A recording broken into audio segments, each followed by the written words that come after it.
தமிழ்த்தாய் வாழ்த்து வந்து சான்ஸ்கிரிட் நூல் வெளியீட்டு விழாவில் பாடப்பட்டு, அதுல வந்து இந்த சங்கராச்சாரி வந்து உட்கார்ந்து தமிழ்த்தாய் வாழ்த்து பாடுறப்ப உட்கார்ந்துட்டு இருந்தார். அவருக்கு எழுந்திருச்சு நிக்கல. இந்த தமிழ்த்தாய் வாழ்த்தை வந்து இவர் அவமதிச்சாரு அப்படிங்கிறதுனால ராமேஸ்வரத்துல சங்கராச்சாரி மடத்தை எதிர்த்து ஒரு போராட்டம் நடத்துறாங்க. அந்த போராட்டம் நடத்தினவங்க மேல அரசு வழக்கு போடும். அந்த வழக்கு வந்து சாமிநாதனுடைய பெஞ்சுக்கு வருது. சாமிநாதன் வந்து என்ன கேட்கிறாங்கன்னு சொன்னா, நீங்க எல்லாம் வந்து போராட்டம் நடத்திட்டு வந்துட்டீங்க, தமிழுக்கு போராட்டம் நடத்த வரவங்க அவர் கேள்வி கேட்கிறேன், யாராவது கைது செய்யப்பட்டவங்க யாராவது 2 திருக்குறளை சொல்லுங்க, நீங்க வந்து தமிழறிஞர்னு ஒத்துக்கிறாங்க. இது வந்து ஒரு நீதிபதியினுடைய ஒரு வேலையாது. மத்திய பிரதேசத்துல வந்து ஒரு வழக்கு, பாலுறவு வன்முறைக்கு ஆளாக்கப்பட்ட ஒரு பெண் வந்து வழக்கு போறாங்க. ஜட்ஜி என்ன சொல்றாருன்னா, அந்த எவன் வந்து உன்னை வந்து பாலுறவு வன்மைக்கு உண்டாக்குறானோ அவனை வந்து நீ கல்யாணம் பண்ணிக்க. அதுக்கு இவன் என்ன சொல்றான் பதில் அப்படின்னு சொன்னா, நான் கல்யாணம் பண்ணிக்க தயாரா இருக்கேன், ஆனா அந்த பொண்ணுக்கு செவ்வாய் தோஷம் இருக்கு, சோ நான் அதை கல்யாணம் பண்ணிக்க மாட்டேன் அப்படின்னு அவன் சொல்றான். நீதிபதி வந்து ஒரு சோஷல் சொல்றாரு, அலகாபாத் யூனிவர்சிட்டியில வந்து ஜோசியத்துக்கு ஒரு டிபார்ட்மெண்ட் இருக்கு, உன்னுடைய ஜோசியத்தை அங்க அனுப்பு, அவனுடைய ஜோசியத்தை அனுப்பும், ரெண்டையும் பார்த்து ஆச்சு அப்படின்னு சொன்னீங்கன்னா இந்த கல்யாணத்தை வந்து இங்க நடத்திக்கலாம் அப்படின்னு சொல்லி ஒரு தீர்ப்பு சொன்னார். உடனே சந்திரசூட் என்னடா இப்படி ஒரு பைத்தியகாரத்தனமா ஒரு தீர்ப்பு சொல்றாரு சொல்லி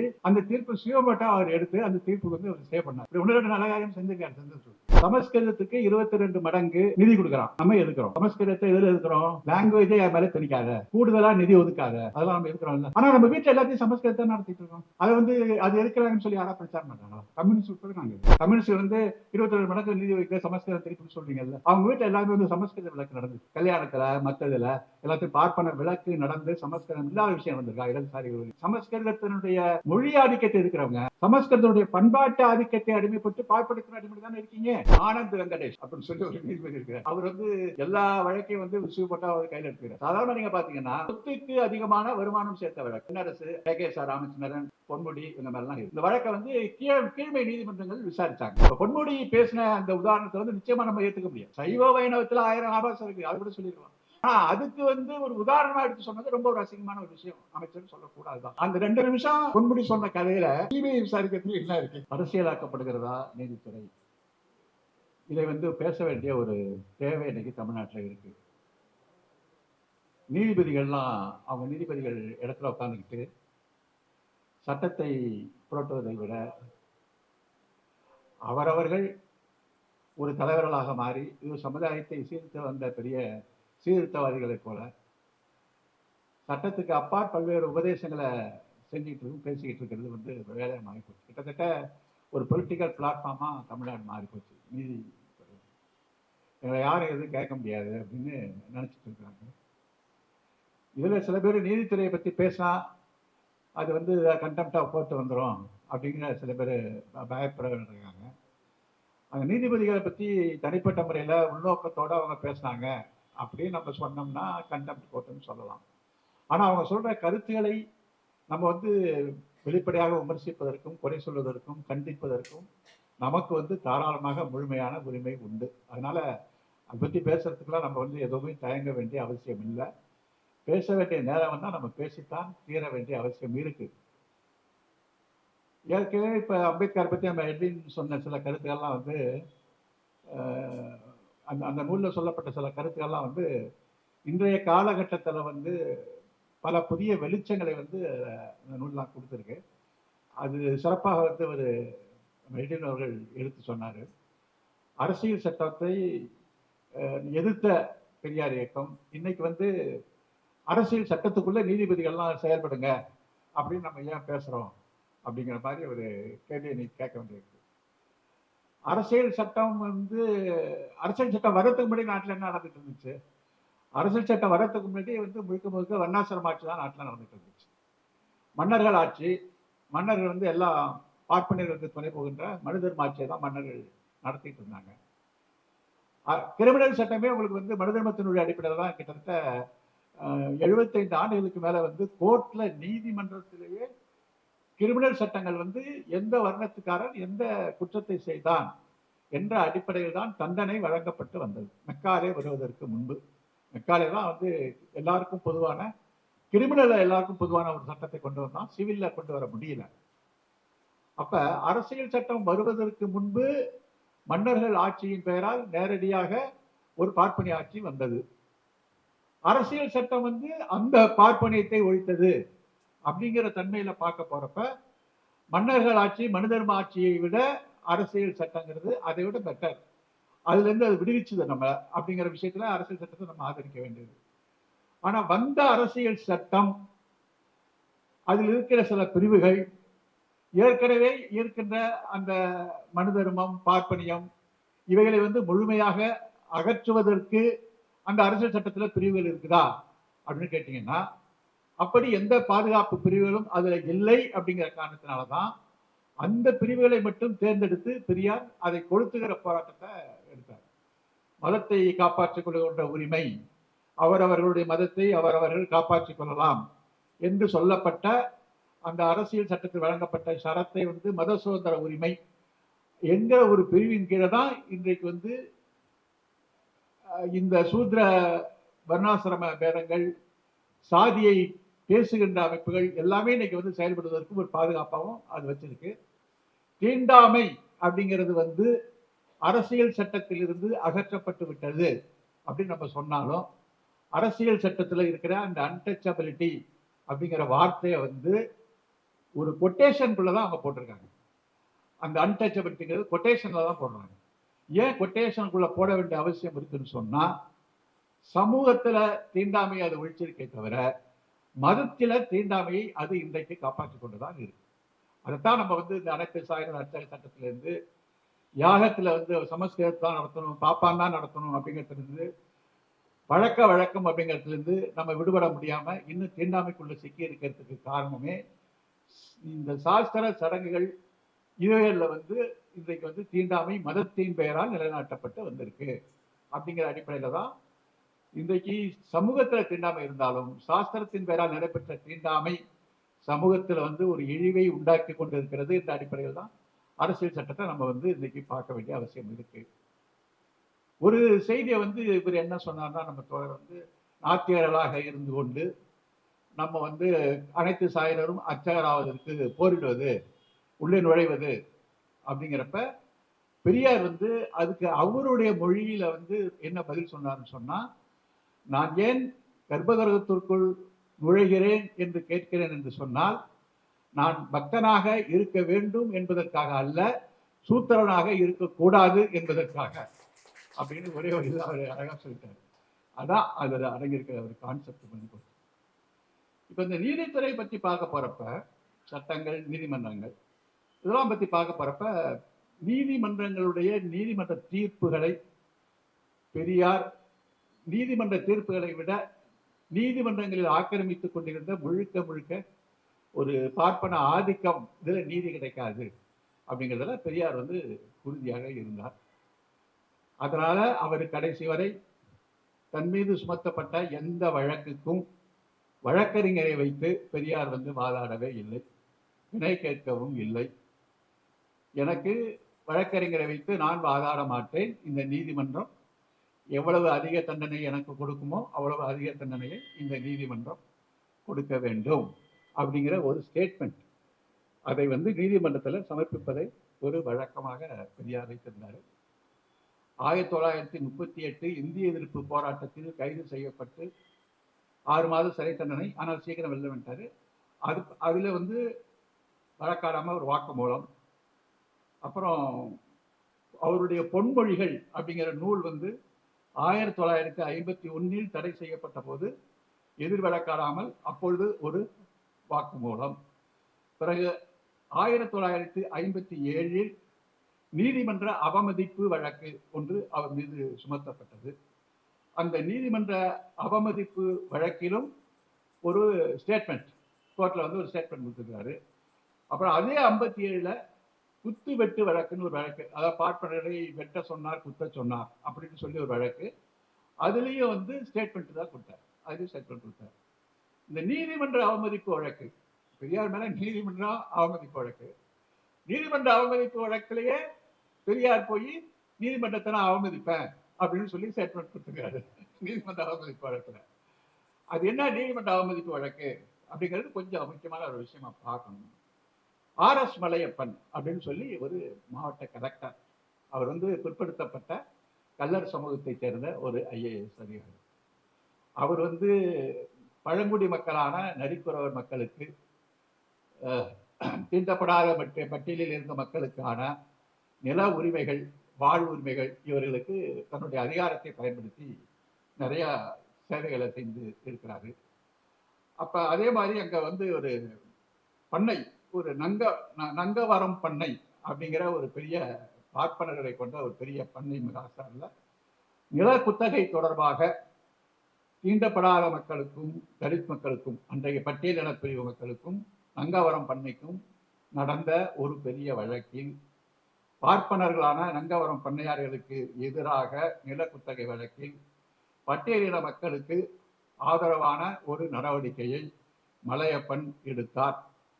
அதன் பேரில் அந்த நடவடிக்கை எடுத்ததன் பேரில் அவர் மீது ஒரு சிறிய தவறு ஏதோ குற்றம் செய்து விட்டார் என்று ஒரு வழக்கை போட்டு மாவட்ட கலெக்டர் வந்து நீதிமன்றத்துக்கு அழைக்கிறாங்க. அப்ப அந்த வழக்கை விசாரித்ததுல 2 பேரு பார்ப்பன நீதிபதிகள். அரசாங்கத்தினுடைய வழக்கறிஞராக நியமிக்கப்பட்டவரும் ஒரு பார்ப்பன நீதிபதி. அவர் வந்து மாவட்ட ஆட்சித்தலைவருக்கு ஆதரவாக பேச வேண்டியது அவருடைய கடமை. ஆனால் அவர் மாவட்ட ஆட்சித்தலைவருக்கு ஆதரவாக இல்லாமல் இவருடைய மீது குற்றம் சுமத்துவதற்கு ஏற்ப இவரும் வந்து எதிரிகளோடு சேர்ந்து கொண்டு நங்கவர பண்ணையாளர் சேர்ந்து கொண்டு ஒரு தீர்ப்பை வழங்கினார். அப்ப எழுதின இந்து பத்திரிகையிலிருந்து எல்லா பத்திரிகைகளும் ஒட்டுமொத்தமாக மலையப்பனை வந்து கடுமையாக தாக்கி எழுதியதோடு மலையப்பன் அவரை வந்து மாவட்ட ஆட்சித்தலைவர் பதவியிலிருந்து நீக்க வேண்டும், அவர் அந்த பதவியில் இருப்பதற்கு தகுதி இல்லாதவர் என்ற ஒரு பிரச்சனை வருகிற போதுதான் அப்ப பெரியார் வந்து தானா சுயோமோட்டோ, நிறைய பேர் சுயோமோட்டோலாம் இருக்கிறாங்கல்ல, அப்ப பெரியார் சுயோமோட்டோவை எடுத்தார். அவர் சுயமோட்டாவை எடுத்து திராவிடர் கழகத்தினுடைய தலைமை செயற்குழு உடனே கூட்டி இந்த பிரச்சனை நம்ம விடக்கூடாது, இது வந்து தனியா நிக்கிற ஆனாலு இந்த கலெக்டர் நீதிபதிகள் பாப்பா எல்லாம் ஒன்னா சேர்ந்துக்கிட்டான், அதனால அவருக்கு வந்து ஏதாவது நம்ம செய்யணும்னு சொல்லி ஒரு நடவடிக்கை எடுக்கணும் அப்படின்னு சொல்லி நீதிமன்றத்தை கண்டித்து ஒரு கூட்டத்தை அவர் போடுறார். அப்ப நீதிமன்றத்தை கண்டித்து அவர் போட்ட அந்த கூட்டங்களால தான் அவருக்கு அங்க பேசின பேச்சுக்காக தான் அவருக்கு வந்து நீதிமன்ற அவமதிப்பு வழக்கு அவர் மீது சொல்லப்பட்டது. அந்த வழக்கில் வந்து கைது செய்யப்பட்டு அந்த கோர்ட்டில் போய் அவர் தாக்கல் செய்த அந்த அந்த ஸ்டேட்மெண்ட் தான் சொல்றாரு, இது இது வந்து ஒரு சட்டத்தை பேசுகின்ற ஒரு மன்றம், நீதிமன்றம் இருக்கலாம், ஆனால் இது நியாயத்தை பேசும் என்று நான் நம்பவில்லை.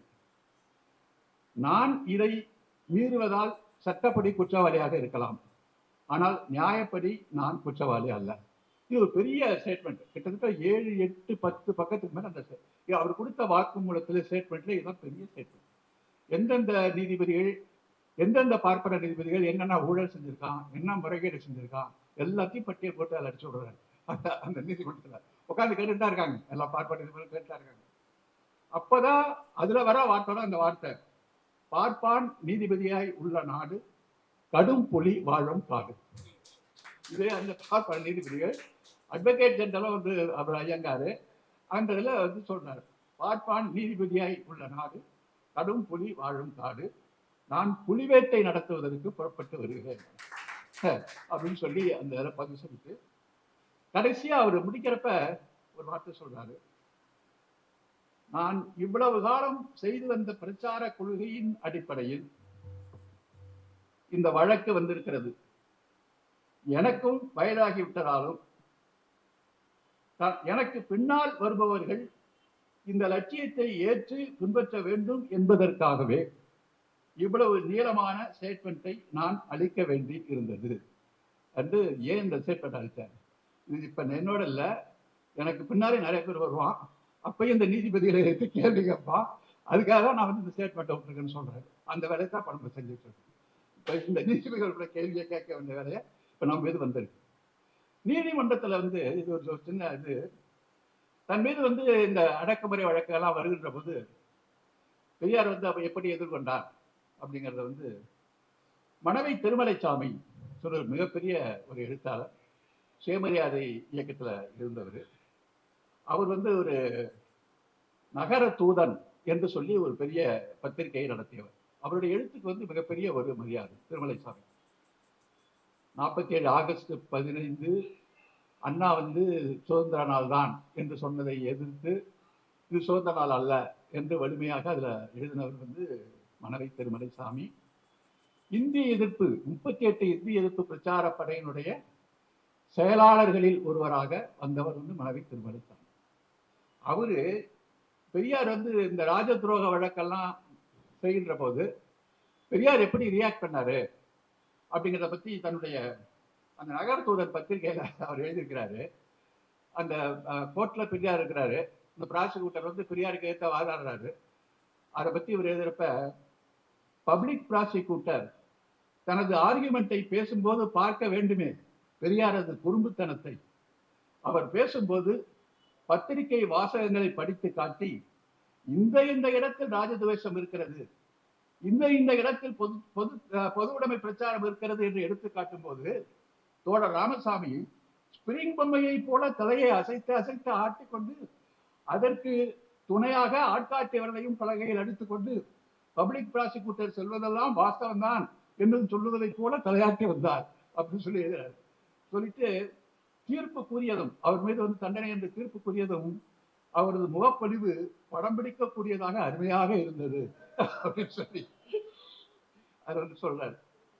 ஆக நீதிமன்றத்தினுடைய அந்த தீர்ப்புகளை பெரியார் எதிர்கொண்டார் என்பதற்கு பெரியார் இயக்கத்திற்கு ஒரு நீண்ட வரலாறு உண்டு. ஆனால் பல்வேறு அணுகுமுறைகளை வந்து நம்ம வந்து மாற்றிக்கொள்ள வேண்டிய அவசியம் இருக்கு. இப்ப இந்திய அரசியல் சட்டத்தை கீழ் வாழக்கூடிய குடிமக்களாக நம்ம வந்து இப்ப இருக்கிறோம். சிட்டிசன் என்று நம்ம வந்துட்டோம்.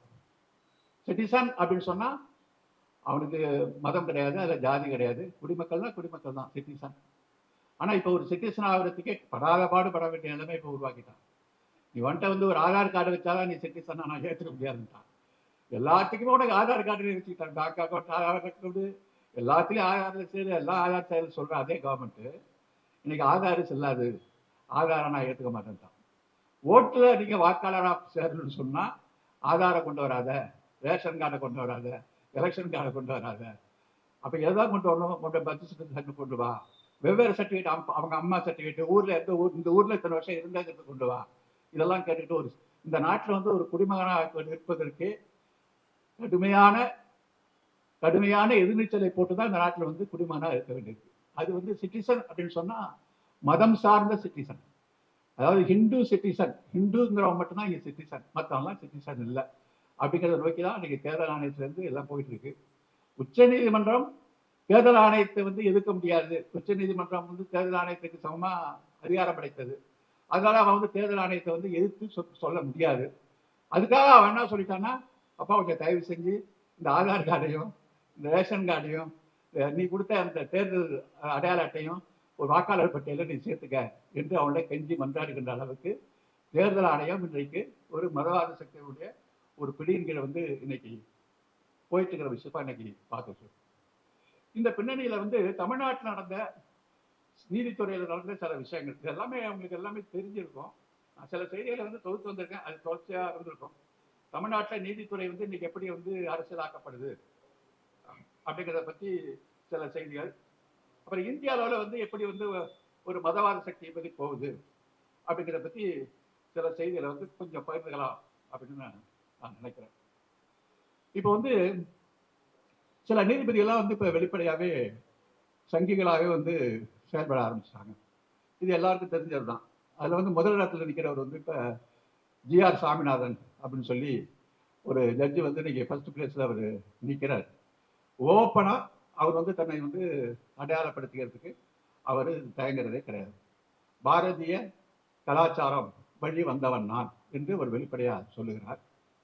ஒரு நூல் வெளியீட்டு விழாவில் பேசுகிறப்ப மக்கள் தொகை விகிதாச்சாரம் இப்போ இருக்கிறத விட யாருக்கும் அதிகம் இல்லாமல் போயிடக்கூடாது, பார்த்துக்கணும். அதாவது முஸ்லீம்ஸுடைய எண்ணிக்கை, இந்துக்களுடைய எண்ணிக்கை குறைஞ்சிடக்கூடாது, முஸ்லீம் எண்ணிக்கை அதிகமாக இருக்கணும். இது வந்து ஒரு சிட்டிசனோட உரிமையை பாதுகாக்க வேண்டிய நீதிபதியுடைய பேச்சு இல்லை, மதவாதத்தை கேட்க வேண்டிய ஒரு நீதிபதியுடைய பேச்சு. அதை வந்து சொல்லி அப்புறம் வந்து இந்த மாதிரி வந்து பார்த்து இந்த சிட்டிசன் இருக்கிற இந்த விகிதத்தை காப்பாற்றினாதான் நம்ம அரசியல் சட்டமே உயிரோடு இருக்கணும், இல்லாட்டி அரசியல் சட்டமே போயிடும்.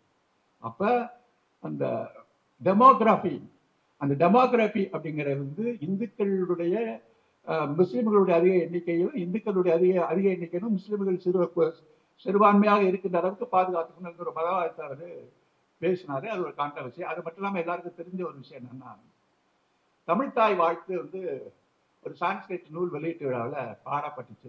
அது வந்து ராஜா அவனுடைய நூல் வெளியீட்டு விழாவில். அதில் வந்து இந்த சங்கராச்சாரி வந்து உட்காந்து தமிழ் தாய் வாழ்த்து பாடுறப்ப உட்காந்துட்டு இருந்தார். அவருக்கு எழுந்திரிச்சு நிற்கல. அப்போ ஒரு கடுமையான ஒரு எதிர்ப்பு வந்துச்சு. அப்போ என்ன சொன்னாங்க அப்படின்னு கேட்டிங்கன்னா, சங்கராச்சாரி வந்து அப்போ மோன நிலையில் இருந்தார். அதனால வந்து எழுந்திரிச்சு நிற்க முடியல, உட்காந்துட்டாரு. சரி, தமிழ் தாய் வாழ்த்து பாடுறப்ப மோன நிலையில் இருந்தார். ஆனால் ஜனகன மனரை இருக்கிறப்ப மோன நிலையில் இருந்தாருன்னா சட்டம் அவர் மேலே பாஞ்சிடும். அப்போ ஜனகன மந்தப்ப மட்டும் உஷாராயின்னு சொல்லிட்டாரு, மோனத்தை கலைச்சிட்டு. அப்போ வழக்கு வருகின்றப்ப அவர் என்ன சொன்னார் அப்படின்னு சொன்னீங்கன்னா, அவர் மோன நிலையில் தான் இருந்திருக்கிறாரு என்று சொல்லிவிட்டு தமிழ்த்தாய் வாழ்த்துக்கு வந்து எழுந்திருச்சு நிற்க ஒன்றும் கட்டாயம் கிடையாது. அது ஒன்றும் சட்டத்தின் கீழே அங்கீகரிக்கப்பட்ட தேசிய இது இல்லை அப்படின்னு சொன்ன உடனே அடுத்த 2வது நாளே தமிழக முதலமைச்சர் ஸ்டாலின் அவர்கள் தமிழ்த்தாய் வாழ்த்துக்கு ஒரு சட்டப்பூர்வமான அங்கீகாரத்தை கொடுத்து தமிழ்த்தாய் வாழ்த்து தமிழ்நாட்டினுடைய தேசிய கீதம் அப்படின்னு சொல்லி அதுக்கு வந்து ஒரு ஜீவம் போட்டு அது பண்ணார். அப்புறம் இந்த தமிழ்த்தாய் வாழ்த்தை வந்து இவர் அவமதிச்சாரு அப்படிங்கிறதுனால ராமேஸ்வரத்துல சங்கராச்சாரி மடத்தை எதிர்த்து ஒரு போராட்டம் நடத்துறாங்க. அந்த போராட்டத்தை நடத்தினவங்களை பத்தி இவர் நீதிமன்றத்துல அந்த போராட்டம் நடத்தினவங்க மேல அரசு வழக்கு போடுது. அந்த வழக்கு வந்து சாமிநாதனுடைய பெஞ்சுக்கு வருது. அப்ப சாமிநாதன் பெஞ்சுக்கு வழக்கு வர்றப்ப சாமிநாதன் வந்து என்ன கேட்கிறாங்கன்னு சொன்னா, நீங்க எல்லாம் வந்து போராட்டம் நடத்திட்டு வந்துட்டீங்க, தமிழுக்கு போராட்டம் நடத்த வைங்க. தமிழுக்கு போராட்டம் நடத்த வரவங்ககிட்ட அவர் கேள்வி கேட்கிறேன், யாராவது கைது செய்யப்பட்டவங்க யாராவது 2 திருக்குறளை சொல்லுங்க, நீங்க வந்து தமிழறிஞர்னு ஒத்துக்கிறேன். இது வந்து ஒரு நீதிபதியினுடைய ஒரு வேலையாது. அவர் வந்து லாண்ட் ஆர்டர் வந்து மீறினாகத்தான் கொண்டு வந்திருக்காரு. அப்ப நீ உண்மையிலேயே தமிழ் உணர்வு தான் உனக்கு இருக்கா அப்படின்னு கண்டுபிடிக்கிற வேலை வந்து நீதிபதி சாமிநாதன் வேலை இல்லை. அப்ப உனக்கு 2 திருக்குறள் தெரியுமா சொல்லு என்று ஒரு கேள்வியை அவர் கேட்கிறார். இப்ப இதே கேள்வியை அனைத்து சாயினரும் அர்ச்சகராக்கெல்லாம் வந்து ஐயர்கள் தான் இருக்கணும்னு சொல்ற வழக்குல நீ சொல்ற மந்திரத்தினுடைய பொருள் என்ன தெரியுமா அப்படின்ட்டு எந்த ஐயரே அது கேட்பாரு. அந்த கேள்வி அதெல்லாம் கேட்க மாட்டார் அந்த கேள்வியெல்லாம். அப்ப இந்த மாதிரி ஒரு கேள்வியை கேட்டுட்டு அவர் பேசுறப்ப அவர் சொல்றாரு, நிறைய விஷயங்களை பேசுறாரு. என்னுடைய வீட்டுல வந்து நான் சங்கராச்சாரி படத்தா மாட்டி வச்சிருக்கேன். அப்ப ஆபீஸ்லயா 2 ஒண்ணுதான் போடுது. சரி, மாட்டி வச்சிருந்தா போலுக்கு. ஏன்னா ஆபீஸும் ஒண்ணுதான், வீடு ஒண்ணுதானே. அவர் அங்கேயா அந்த குளத்தான் இருக்காரு. அப்ப ஒரு அமைச்சர், அறநிலைத்துறை அமைச்சராக இருந்த ஒருத்தர் வந்து பார்க்க போறப்ப அவர் பார்த்துட்டு சங்கராச்சாரியை பார்த்துட்டு இது யாருங்க அவங்க தாத்தா படமான்னு கேட்டிருக்காரு. ஏன்னா அவரு நிச்சயமா கிண்டலுக்கு தான் கேட்டிருப்பாரு, நீ எதுக்கு வந்து இங்க சங்கராச்சாரிய படத்தை மாட்டி வச்சிருக்கேன்னு சொல்லி. அதை இந்த ஆளு என்ன சொல்றாருன்னா, சங்கராச்சாரி யாருங்கிறது கூட அவருக்கு தெரியல, அந்த அளவுக்கு அவங்க அறியாமையில இருக்கிறாங்க அப்படின்னு சொல்லிட்டு, இந்த திராவிடர்கள்லாம் இப்படிதான் இருப்பாங்க அப்படின்னு சொல்லி அண்ணாவை போல கலைஞரை போல ஒரு மிமிகிரி பாஷையில மிமிகிரி பண்ணி கேள்வி செஞ்சு கிண்டல் செஞ்சு அந்த இதை வந்து பேசுறாரு. இது அப்புறம் வந்து கோயில்களை வந்து இப்ப வந்து அரசாங்கத்தினுடைய பிடியிலிருந்து எடுத்து தனியாருக்கு கொடுக்கணும்னு இயக்கம் நடக்குது. அதுக்கு வந்து ஒரு கருத்தரங்கம் நடத்துறாங்க. அந்த கருத்தரங்கத்துக்கு இவர் போய் தலைமை தாங்கிறார். அரசியல் சட்டத்துக்கு எதிர்ப்பான ஒரு கருத்தரங்கம், அதுக்கு போய் இவரு அதுக்கு தலைமை தாங்கிறார். அப்ப இதெல்லாம் எதிர்த்து வந்து நம்ம வழக்கறிஞர் துரைசாமி, நம்முடைய கழக தலைவர் குளத்துமணி இவங்கெல்லாம் வந்து தலைமை நீதிபதி சந்திரசூட்டுக்கு ஒரு கடிதம் எழுதுறாங்க. இவர் தொடர்ச்சியா வந்து எப்படி சட்டத்தை மீறிட்டு இருக்கிறாரு, இவர் மேல நீங்க வந்து நீதிபதியா இருக்கிறதுக்கு தகுதி இல்லை அப்படின்னு சொல்லி ஒரு கடிதம் எழுதுறாங்க. இந்த கடிதம் எழுதின ஒரு 2 நாள்லயே சந்திரசூட்டுல இருந்து ஒரு ரிப்ளை கொடுக்கிறாரு. நீதிபதிகள் கூடுமானவரை அரசியல் பேச்சுகளிலிருந்து தங்களை தவிர்த்துக் கொள்வது நல்லது அப்படின்னு ஒரு கருத்தை வந்து அவர் சொல்றார். இப்ப அதே மாதிரி இந்த பாப்பா சாப்பிட்ட எச்சில் இலைகள், அந்த எச்சில் இலைகளை சாப்பிட்டு போட்டான்னா அந்த எச்சில் இலைகளை படுத்து உருள்றது, எச்சில் இலைகளை வந்து எடுத்து வச்சு சாப்பிடுறது, நோய் குணமாயிடும் அப்படின்னு சொல்லி ஒரு பழக்கம், ஒரு சடங்கு. வைக்கம் போராட்டத்திலேயே வைக்கத்திலேயே பார்ப்பனர்கள் போட்ட எச்சிலை வந்து விலைக்கு வித்துக்கிட்டு இருந்தான், போராட்டம் பெரியார் நடந்தது. அப்ப அந்த பிராமணருடைய எச்சி எல்லாருக்கும் உள்ள ஒரே எச்சி தான், ஆனா பிராமணருடைய எச்சில மட்டும் என்ன பெரிய மந்திராதிக்குள்ள வந்திருக்குன்னு தெரியல. அந்த எச்சிலைகள் வருதுன்னா தோல்வி வியாதியெல்லாம் போகுமா, தோல் வியாதி வருமா போகுமா அப்படிங்கிறத நீங்க வந்து தோல் டாக்டர்கிட்ட போய் கேட்டாதான் தெரியும். அதனால இப்ப அதை கொண்டு ஒரு தோல் டாக்டர்கிட்ட போய் எச்சிலையில வருண்டு வந்தார் டாக்டர் அப்படின்னு சொன்னீங்கன்னா அவர் 2 கூடுதலாக 2 ஆன்டிபயோட்டிக்கை போட்டு அவனை வயசுதான் அனுப்புவார். அப்ப எச்சிலையில உருளுது அப்படிங்கிறப்ப அந்த தீர்ப்பு வர்றப்ப இவர் என்ன பண்றாருன்னா, எவ்வளவு சட்டத்தை எல்லை மீறி, அரசியல் சட்டத்தை பத்தி எனக்கு எந்த கவலையும் கிடையாது, யார் என்ன சொன்னாலும் எனக்கு அதை கவலைப்பட மாட்டேன் என்ற ஒரு மனநிலையில இவங்க இருக்கிறாங்க அப்படிங்கிறதுக்கு ஒரு உதாரணம். கர்நாடக மாநிலத்துல இந்த ஒரு பழக்கம் ஒரு கோயிலா நடந்துட்டு இருக்கு. அதை வந்து சித்தராமையா வந்து தடை போட்டாரு போன தடவை. அமைச்சர் சடை போட்டாரு.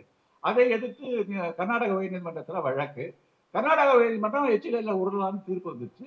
அதற்கு எதிர்த்து உச்ச நீதிமன்றத்தில் வழக்கு போச்சு. உச்ச நீதிமன்றம் அதை தடை செஞ்சிருச்சு. உச்ச நீதிமன்றம் 2014 தடை பண்ணதுக்கு அப்புறம் தமிழ்நாட்டில் வந்து கரூருக்கு பக்கத்துல ஒரு பார்ப்பனர்களுடைய ஒரு சமாதி ஒன்று இருக்கு. அங்க வந்து எச்சில உருள்ற ஒரு சடங்கு நடந்துட்டு இருக்கு.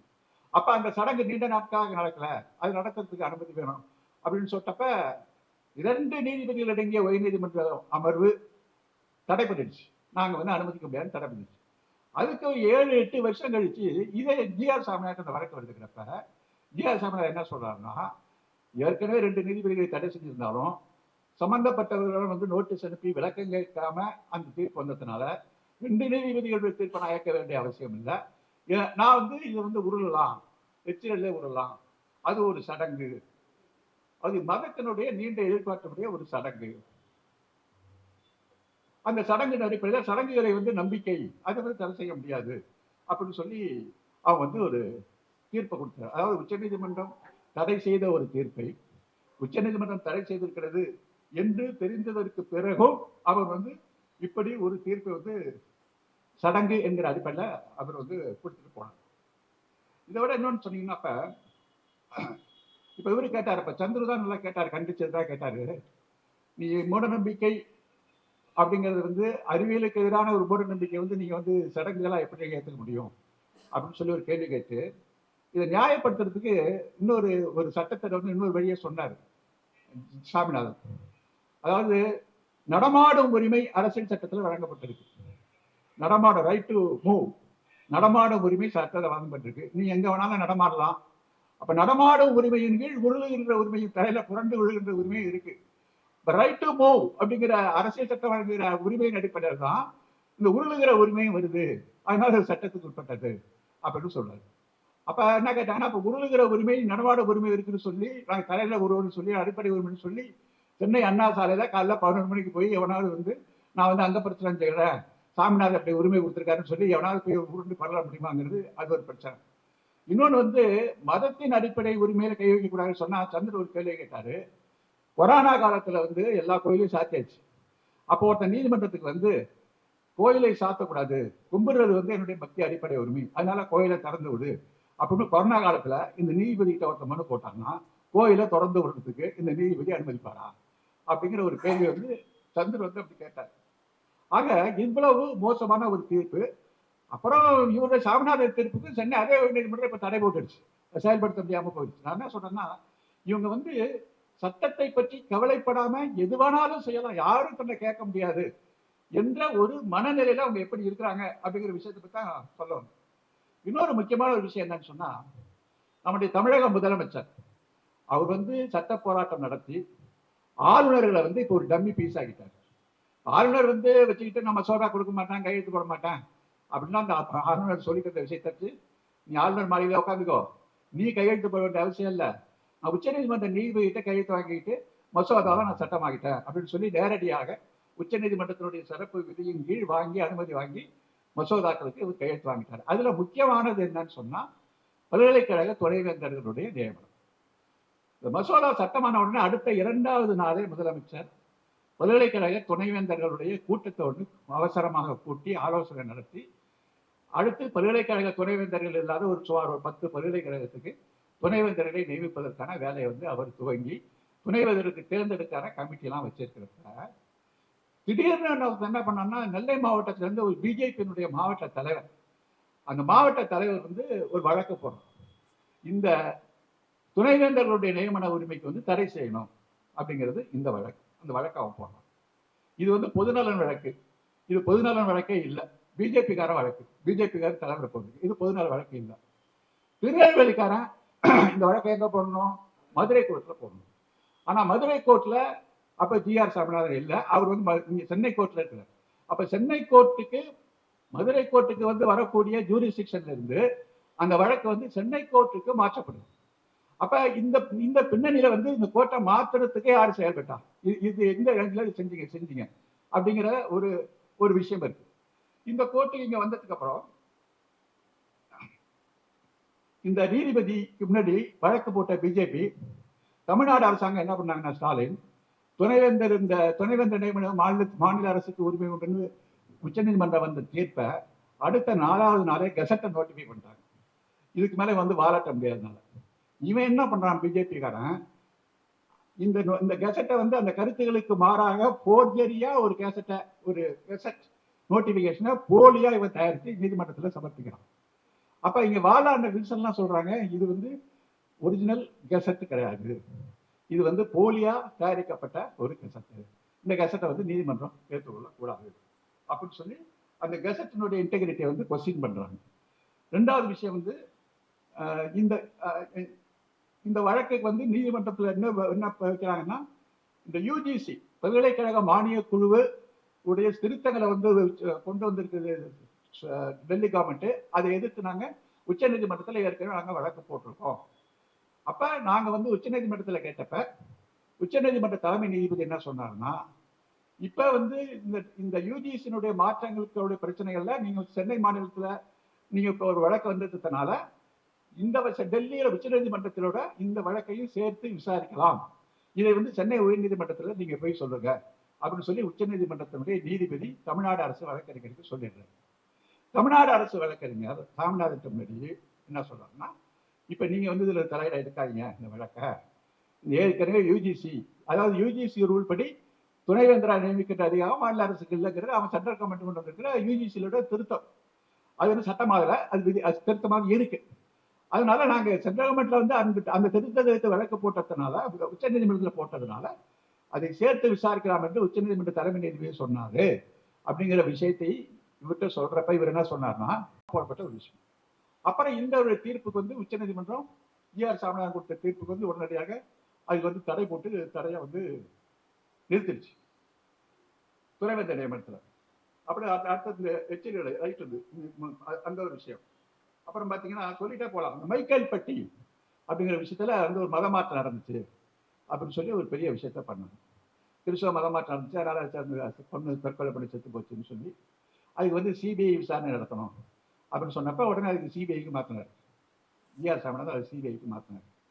சிபிஐக்கு மாற்றினோடனே அந்த சிபிஐயில் இருக்கிற சப் இன்ஸ்பெக்டர் வழக்கை பற்றி ரிப்போர்ட் ஒன்று கொடுக்குறாங்க, சாமிநாதனுடைய பெஞ்சில் கொடுக்குறாங்க.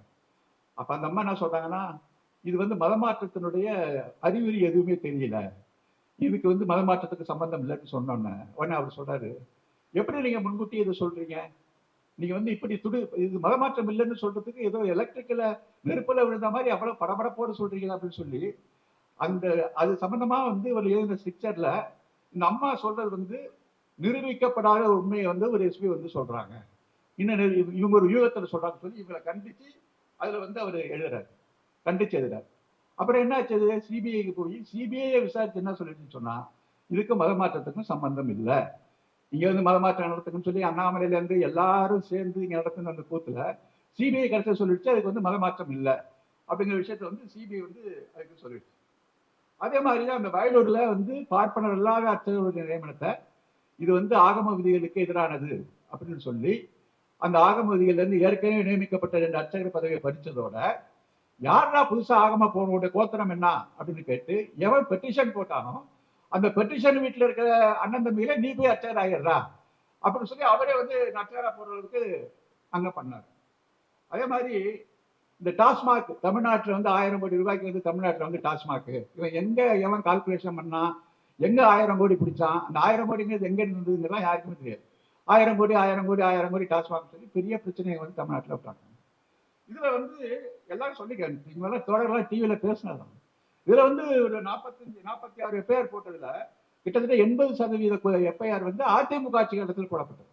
அது யார் மேல போடப்பட்டதுன்னு சொன்னா, டாஸ்மாக்ல வேலை செய்த பணியாளர்கள் மேனேஜர்கள் அவங்க மேலதான் இந்த வழக்கு போடப்பட்டது. ஆனா இவங்க வந்து என்ன பண்றாங்கன்னா, இது ஊழியர்களுடைய வழக்கை வந்து டாஸ்மாக்கே ஊழல் பண்ணுச்சு, அரசு நிறுவனமே ஊழலாச்சு என்று சொல்லி அது ஊழலை காட்டி அது ஒரு பிரச்சனையா அவர் மாத்தினாங்க.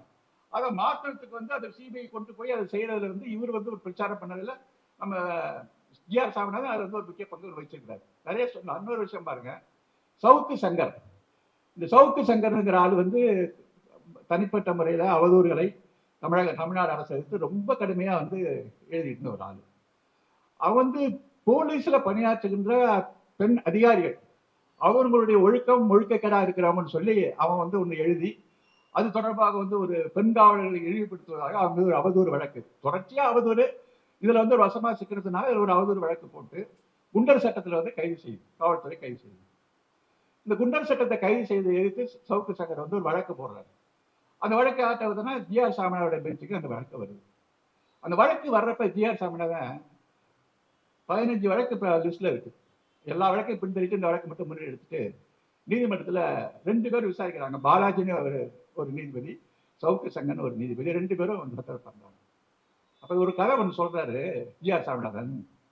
என்ன வந்து சாம்பர்ல வந்து 2 பேர் வந்து என்ன சாம்பர்ல பார்த்து இந்த சவுக்கர் சங்கருக்கு எதிரான வழக்கை வந்து நீங்க எடுக்காதீங்க, அந்த வழக்கை நீங்க நடத்தாதீங்க அப்படின்னு சொல்லி என்னை வந்து கேட்டாங்க. இவர் சொல்றாரு நீதிமன்றத்தில். அப்படி அவங்க கேட்டாங்கிறதுனாலதான் 15 வழக்குகளை நான் ஒதுக்கி வைத்து விட்டு இந்த வழக்கை நான் முன்னுரிமையாக எடுத்திருக்கிறேன் அப்படின்னு நீதிமன்றம் சொல்றாரு. அப்ப நம்ம கேட்க வேண்டிய கேள்வி என்னன்னா, உன்னை 2 பேரும் வந்து உன்னை இன்ஃபுளுன்ஸ் பண்ணாங்க, அந்த இன்ஃபுளுன்ஸ் பண்ணது யாருன்னு சொல்லி நீதிமன்றத்தில் சொல்லணும். உனக்கு நியாயம் நேர்பதுன்னா சொல்லணும். இல்ல என்னை இன்ஃபுளுன்ஸ் பண்ணவங்க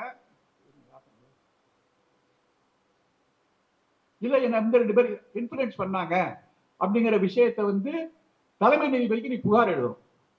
எதுவுமே இல்லாம யாரோ ஒருத்தன் வந்தான் அப்படி நீங்களே ஒரு காரணத்தை சொல்லிட்டு நீங்க இந்த வழக்கை நான் முன்னுரிமைக்கு எடுத்தேன் அப்படின்னு சொல்லிட்டு இந்த குண்டர் சட்டத்துல வந்து இதை ஏன் ரத்து செய்யக்கூடாது அப்படிங்கிறதுக்கான காரணத்தை அரசாங்க தரப்புல இருந்து கேட்கணும். அந்த அரசு தரப்புக்கான நியாயங்கள் நோட்டீஸ் எதுவுமே அனுப்பாம இவர் என்ன பண்ணான்னா ரத்து பண்ணிடுறாரு, குண்டர் சட்டத்தை ரத்து பண்ணிடுறாரு. பக்கத்துல இருக்கிற இன்னொரு நீதிபதி என்ன சொல்றாருன்னா, இதை நான் ஒத்துக்க முடியாது, அரசாங்கத்தினுடைய தரப்புடைய விளக்கங்களை கேட்காம நாங்க வந்து இந்த குண்டர் சட்டத்தை வந்து புத்தகத்தை நம்ம ஒத்துக்கொள்ள முடியாது, இவரு ரத்து பண்ணுங்கிறாரு, அவர் ரத்து பண்ண மாட்டாங்கிறாரு. இப்போ 2ல இருந்து 3வது நீதிபதிக்கு இந்த கேஸ் போகுது. அது வந்து ஜெகநாதன் ஜெயச்சந்திரன் சொல்லி ஒரு நீதிபதிட்ட போகுது. அந்த ஜெயச்சந்திரன் நீதிபதி என்ன சொல்லியிருக்காருன்னா, தண்டனையை ரத்து செய்தது என்பது ஒருதலை பட்சமாக உள்நோக்கத்துடன் நீதிபதி சாமிநாதன் இதில் செயல்பட்டு இருக்கிறார், அரசு தரப்பிலிருந்து விளக்கம் கேட்காமல் அவர் செயல்பட்டு இருக்கிறார் என்று தெளிவா அந்த ஜட்ஜி சொல்லி இவருடைய தன்னை வந்து நிறுத்தி வைக்கிறார். அந்த மாதிரி வெளிப்படையாக. அதே மாதிரி அந்த எச்சிலை வழக்கில் கூட தீர்ப்பு சொல்றப்ப அந்த எச்சிலை உருள்ற சடங்கு வருவதற்கு முதல் நாள் தான் அந்த தீர்ப்பு சொல்றேன். ஏன்னா மேல யாரும் மேல்முறையீட்டுக்கு போயிடக்கூடாது, நடத்தக்கூடாது அப்படிங்கிற விஷயத்தால அந்த தீர்ப்பு சொல்றேன்.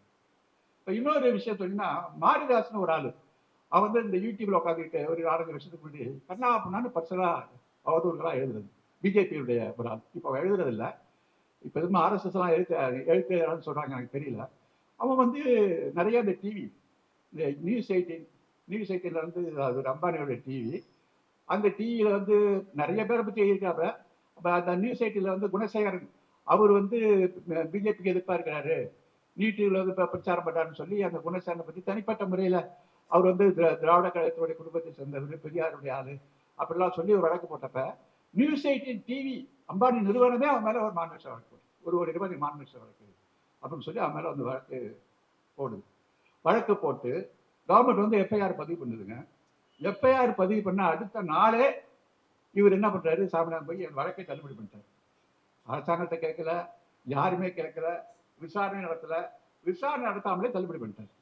உடனே உச்ச நீதிமன்றத்துக்கு தமிழ்நாடு அரசு போகுது. தமிழ்நாடு அரசு உச்ச நீதிமன்றத்துக்கு போய் இது மாதிரி விசாரணை நடத்தாமலே எஃப்ஐஆர் போட்டு அடுத்த நாள் தள்ளுபடி பண்ணிட்டாரு அப்படின்னு சொன்ன. அப்படி என்ன விடுமுறை காலத்துல இப்படி நீ வந்து நீதிமன்றத்தை கூட்டி இதை வந்து தள்ளுபடி பண்றதுக்கான என்ன அவசரம் வந்திருக்கு அப்படிங்கிற சொல்லி உச்ச நீதிமன்றம் வந்து அந்த கேள்வியை கேட்டு அதுக்கப்புறம் அவர் வந்து அவர் மேல ஒரு கண்டனத்தை தெரிவித்து இவர் போட்ட உத்தரவை வந்து ரத்து பண்ணிச்சு உச்ச நீதிமன்றம். இப்போ இன்னொரு விஷயம் நீங்க பாத்தீங்கன்னா, இந்த பிராமின்ஸ் எல்லாம் சேர்ந்து ஒரு பெரிய ஆர்ப்பாட்டம் நடத்துறாங்க சென்னையில் ஆர்ப்பாட்டம். அதுல வந்து அர்ஜுன் சம்பத்தை வச்சு ஆர்ப்பாட்டம் நடத்துறாங்க எல்லா ஊர்லயும். அதுல வந்து கஸ்தூரின்னு சொல்லி ஒரு நடிகை, அந்த கஸ்தூரி நடிகை வந்து அதுல பேசுறப்ப ஸ்டாலின் கலைஞர் குடும்பத்தை பத்தி இவங்கெல்லாம் வந்து தெலுங்கு மன்னர்களுடைய காலத்துல அந்தரங்க சேவை செய்வதற்காக வந்த தெலுங்கர்களுடைய பாரம்பரிய குடும்பத்துல வந்தவங்க அப்படின்னு சொல்லி, நீ என்ன தமிழனை பத்தி பேசுற, அவன் தமிழ் எனக்கு தெரியாதா அப்படின்னு சொல்லி இந்த நடிகை கஸ்தூரி வந்தோம்னா வெளிப்படையா பேசுனுச்சு. கடுமையான எதிர்ப்பு.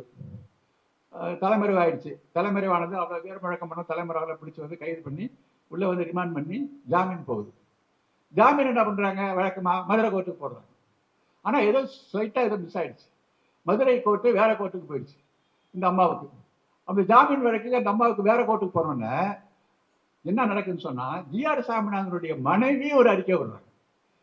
கஸ்தூரிக்கு வந்து ஹேண்டிகேப்பா வந்து ஒரு குழந்தை இருக்கு, ஒரு அந்த தாயுள்ளம் கருதி அந்த குழந்தையை பராமரிப்பதற்காக இந்த மதுரை நீதிமன்றம் வந்து அந்த அம்மாவுக்கு ஜாமீன் கொடுக்கணும். யார் அறிக்கை விடுறது? ஜி.ஆர். சாமிநாதன் மனைவி.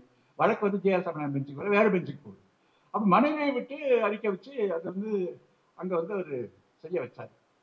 இந்த மாதிரி தமிழ்நாட்டில் வந்து சட்டத்தை கையில் எடுத்துட்டு எது வேணாலும் செய்யலாம் என்கின்ற அளவிற்கு அவர் போயிட்டு இருக்கப்ப, இன்னொரு நீதியை பற்றி நம்ம வந்து நம்ம சொல்லி அவன் கட்டாயமா, ஆனந்த் வெங்கடேஷ் அப்படின்னு சொல்லி ஒரு நீதிபதி இருக்கிறார். அவர் வந்து எல்லா வழக்கையும் வந்து விஷயப்பட்டா அவர் கையில் எடுத்துக்கிட்டு பேசுறாரு. சாதாரண நீங்க பாத்தீங்கன்னா, சொத்துக்கு அதிகமான வருமானம் சேர்த்த வழக்கு தென்னரசு, ஏ.கே.எஸ்.ஆர். ராமச்சந்திரன், பொன்முடி இந்த மாதிரிலாம் இருக்கு. இந்த வழக்கை வந்து கீழ்மை நீதிமன்றங்கள் விசாரிச்சாங்க. கீழ்மை நீதிமன்றங்கள் விசாரணையில தான் சாட்சிகள் விசாரிக்கப்படுவார்கள், சாட்சிகள் குறுக்கு விசாரணை செய்யப்படுவார்கள், ஆவணங்கள் பரிசீலிக்கப்படும். அப்ப முறையான வழக்கு விசாரணை கீழ்மை நீதிமன்றம். அந்த வழங்கின தீர்ப்பின் அடிப்படையில் தான் தீர்ப்பை மட்டும்தான் உயர் நீதிமன்றம் பார்க்கணும். இவர் என்ன பண்றாரு, அது இவங்கெல்லாம் விடுதலை ஆயிட்டாங்க. விடுதலையானவங்க வழக்கெல்லாம் இவர் கொண்டு நான் வந்து சுமோட்டோவா கையில் எடுத்து தமிழ்நாட்டில் இருக்கிற ஊழல் ஒழிப்புத்துறை, தமிழ்நாடு அரசு, நீதிமன்றம் இது மூன்றும் சேர்ந்து ஒரு மோசமான மோசடியை செஞ்சிருக்காங்க. இந்த இந்த தீர்ப்பை நான் படிச்சு பார்க்குறப்ப 3 நாள் நான் தூக்கமே இல்லை, தூக்கம் வராம அளவுக்கு வந்து நான் அவதிப்பட்டுட்டேன் என்று அவர் ஒரு பெரிய பிரசங்கம் பண்ணி கடுமையாக, அதாவது இந்த விசாரணை வந்து இவர் தான் வழக்கை எடுத்துட்டார். கீழ்கோர்ட்டில் கொடுத்தது சரியா தப்பான்னு சொல்லி இவர் விசாரணை பண்ணதுக்கு அப்புறம் தான் அவங்களை விடுதலை செய்யப்பட்டது தப்பா ரைட்டான்னு இவர் சொல்ல முடியும். ஆனா அந்த வழக்கை எடுத்த உடனே அவங்களை குற்றவாளி கூண்ட நிறுத்தி இவெல்லாம் குற்றம் செஞ்சவெல்லாம் காப்பாற்றிட்டு இருக்காங்க என்ற ஒரு முடிவுக்கு, முன்மாதிரி முடிவுக்கு எப்படி ஒரு நீதிபதி வர முடியும் சட்டத்தை பதிக்காம?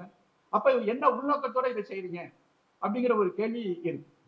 இப்ப பொன்முடி பேசின அந்த உதாரணத்தை வந்து நிச்சயமா நம்ம ஏற்றுக்க முடியாது. அது வந்து ஒரு அமைச்சருங்கிற முறையில அப்படி ஒரு அநாகரிகமான ஒரு கருத்தை அவர் சொல்லி இருக்கவே கூடாது. சைவ வைணவத்துல 1000 ஆபாசம் இருக்கு, அது கூட சொல்லிடுவான். ஆனா அதுக்கு வந்து ஒரு உதாரணமா எடுத்து சொன்னது ரொம்ப ஒரு அசிங்கமான ஒரு விஷயம், அமைச்சர் சொல்லக்கூடாதுதான். ரைட்டு. அதுக்கு வந்து விஷயமொட்டமா வழக்கெடுத்து இப்ப அது என்ன சொல்றாரு ஆனந்த வயசுனா, நீங்க தமிழ்நாடு அரசியல நடவடிக்கை எடுக்காட்டி சிபிஐக்கு நான் அனுப்புவேன். அந்த 2 நிமிஷம் பொன்முடி சொன்ன கதையில சிபிஐ விசாரிக்கிறதுக்கு என்ன இருக்கு? அந்த கதையில அந்த கதை உண்மையா அந்த அதை பத்தி விசாரிக்கிறதுக்கு என்ன இருக்கு அவருக்கு? அப்படி வந்து ஒரு நீதி வந்து வந்து கருத்து எடுக்கிற அளவுக்கு அதுல இருக்கு. இது வந்து அதே மாதிரி நம்ம உதயநிதி ஸ்டாலின் அவர் வந்து சனாதனத்தை பத்தி தெளிவா கருத்து சொன்னார். சிபிஎம் நடத்தின மாநாட்டில் போய், சிபிஎம் நடத்தின மாநாட்டினுடைய தலைப்பே சனாதன ஒழிப்பு மாநாடு தான். அந்த மாநாட்டில் போய் சனாதனங்கிறது ஒரு விஷக்கிருமி, அது ஒரு வைரஸ், அந்த வைரஸை வந்து ஒழிக்கணும் அப்படின்னு சொல்லி அவர் பேசுறாரு. உடனே சனாதனத்தை வந்து ரொம்ப இழிவுபடுத்திட்டாரு அப்படின்னு சொல்லி இந்தியா பூரா வழக்கு போட்டு சனாதன எதிரி எல்லாமே போனாங்க. உச்ச நீதிமன்றத்துக்கும் வழக்கு போச்சு, எல்லா மாநிலங்களுக்கும் வந்து விசாரணை கூப்பிட்டாங்க. அப்புறம் இல்லை வேண்டாம் அப்படின்னு சொல்லி உச்ச நீதிமன்றம் ஒரு தீர்ப்பு கொடுத்துச்சு. உச்ச நீதிமன்றத்தில் போடப்பட்ட அந்த வழக்கில் உதயநிதி ஸ்டாலின் மூலம் வந்து சமர்ப்பிக்கப்பட்ட ஸ்டேட்மெண்ட் கருத்து என்ன அப்படின்னு சொன்னா, இந்திய அரசியல் சட்டத்தினுடைய உரிமை எப்படி சனாதனத்திற்கு ஆதரவாக, சனாதனம்ங்கிறது இந்திய அரசியல் சட்டத்தில் இல்லை, அப்படி ஒரு வார்த்தை இல்லை. சனாதனத்தை ஆதரித்து பேசுவதற்கு என்ன உரிமை உண்டோ அதே போல அதை மறுத்து பேசுவதற்கு நாத்திகர்களாகிய எங்களுக்கும் உரிமை உண்டு. எங்களுடைய அமைப்பில் நாத்திகர்கள் அதிகமாக இருக்கிறார்கள், இது அரசியல் சட்டம் எங்களுக்கு வழங்கி இருக்கிற உரிமை என்று அதிலிருந்து ஒரு அடி கூட பின்வாங்காம உறுதியாக அபிடவிட்டை வந்து உதயநிதி ஸ்டாலின் போட்டார். இங்க இந்த வழக்கை யார்கிட்ட வருதுன்னு சொன்னா, சுமத் டிவிலலாம் வராது இல்லையா, அவருடைய துணைவியார் அனிதா சுமத் அவங்ககிட்ட வந்து இந்த வழக்கு வருது. அவங்க வந்து இந்த வழக்கை விசாரிச்சுட்டு அவங்க என்ன சொல்றாங்கன்னா, இல்ல நீங்க வந்து இது மாதிரி பேசுனது வந்து ரொம்ப தப்பு, இது வந்து சட்டத்துக்கு எதிரானது அப்படின்னு சொல்லிட்டு, ஆனா அவங்க மேல வந்து பதவி நீக்கம் அதெல்லாம் எடுக்கிறதுக்கான சட்ட ரீதியான வாய்ப்பு இல்லை, ஆனா அது வந்து சனாதனத்தை எதிர்க்கிறது வந்து தப்பு என்று சொல்லிட்டு அந்த அம்மா என்ன சொல்றாங்கன்னா, சனாதனம் என்ன அப்படின்னு சொல்லி ஒரு 15-20 பக்கத்துக்கு ஒரு பெரிய ஸ்டேட்மெண்ட் சனாதனங்கிறது என்னன்னு சொல்லி தீர்ப்பில் எழுதுறாங்க.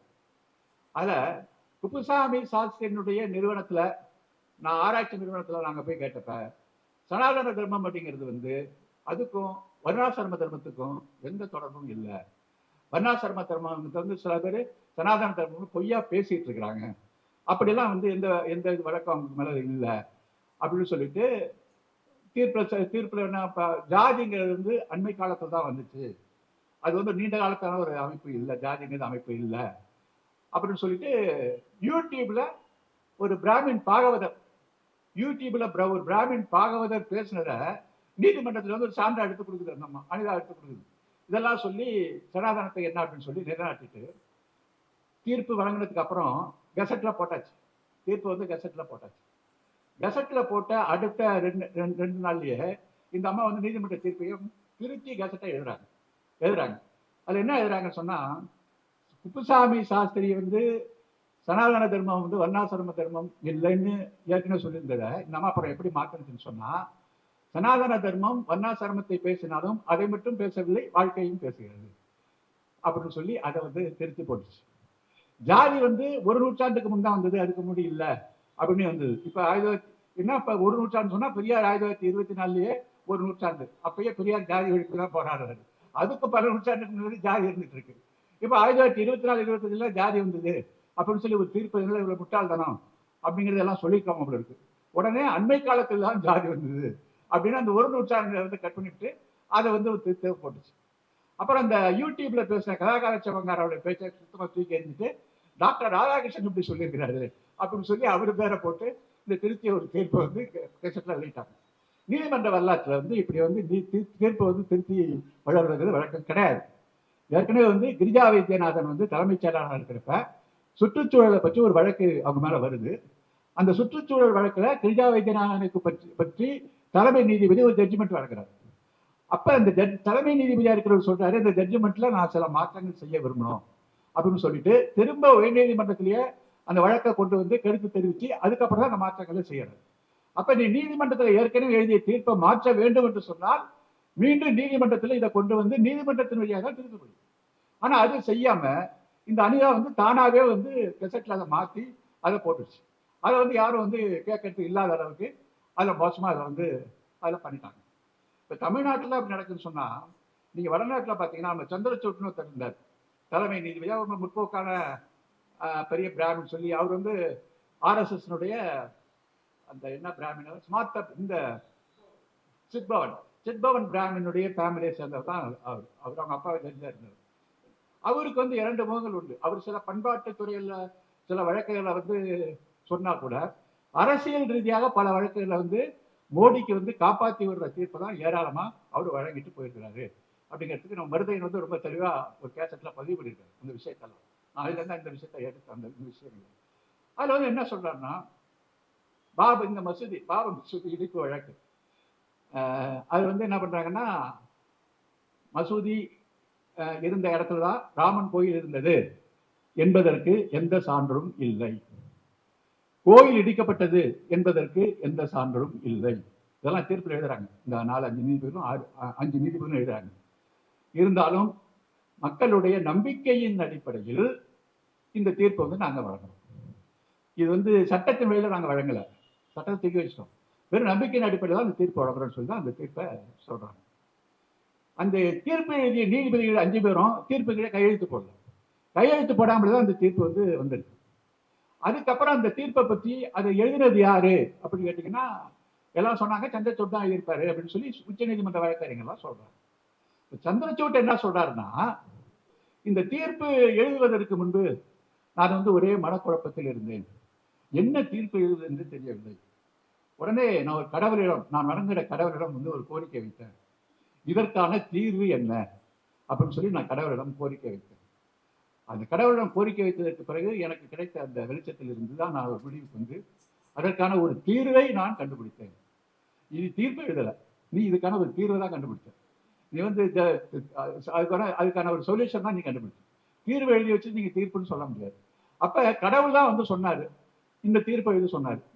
இவனுங்க இதே மாதிரி இந்த அலகாபாத்தில் வந்து ஒரு நீதிபதி, அந்த அலகாபாத் நீதிபதியில இந்த வழக்கு வந்து இந்த பாரணம் கோயில் வந்தப்ப அந்த அலகாபாத் நீதிபதி வந்து அந்த கற்பகிரகத்தை 3ஆ போட்டாரு.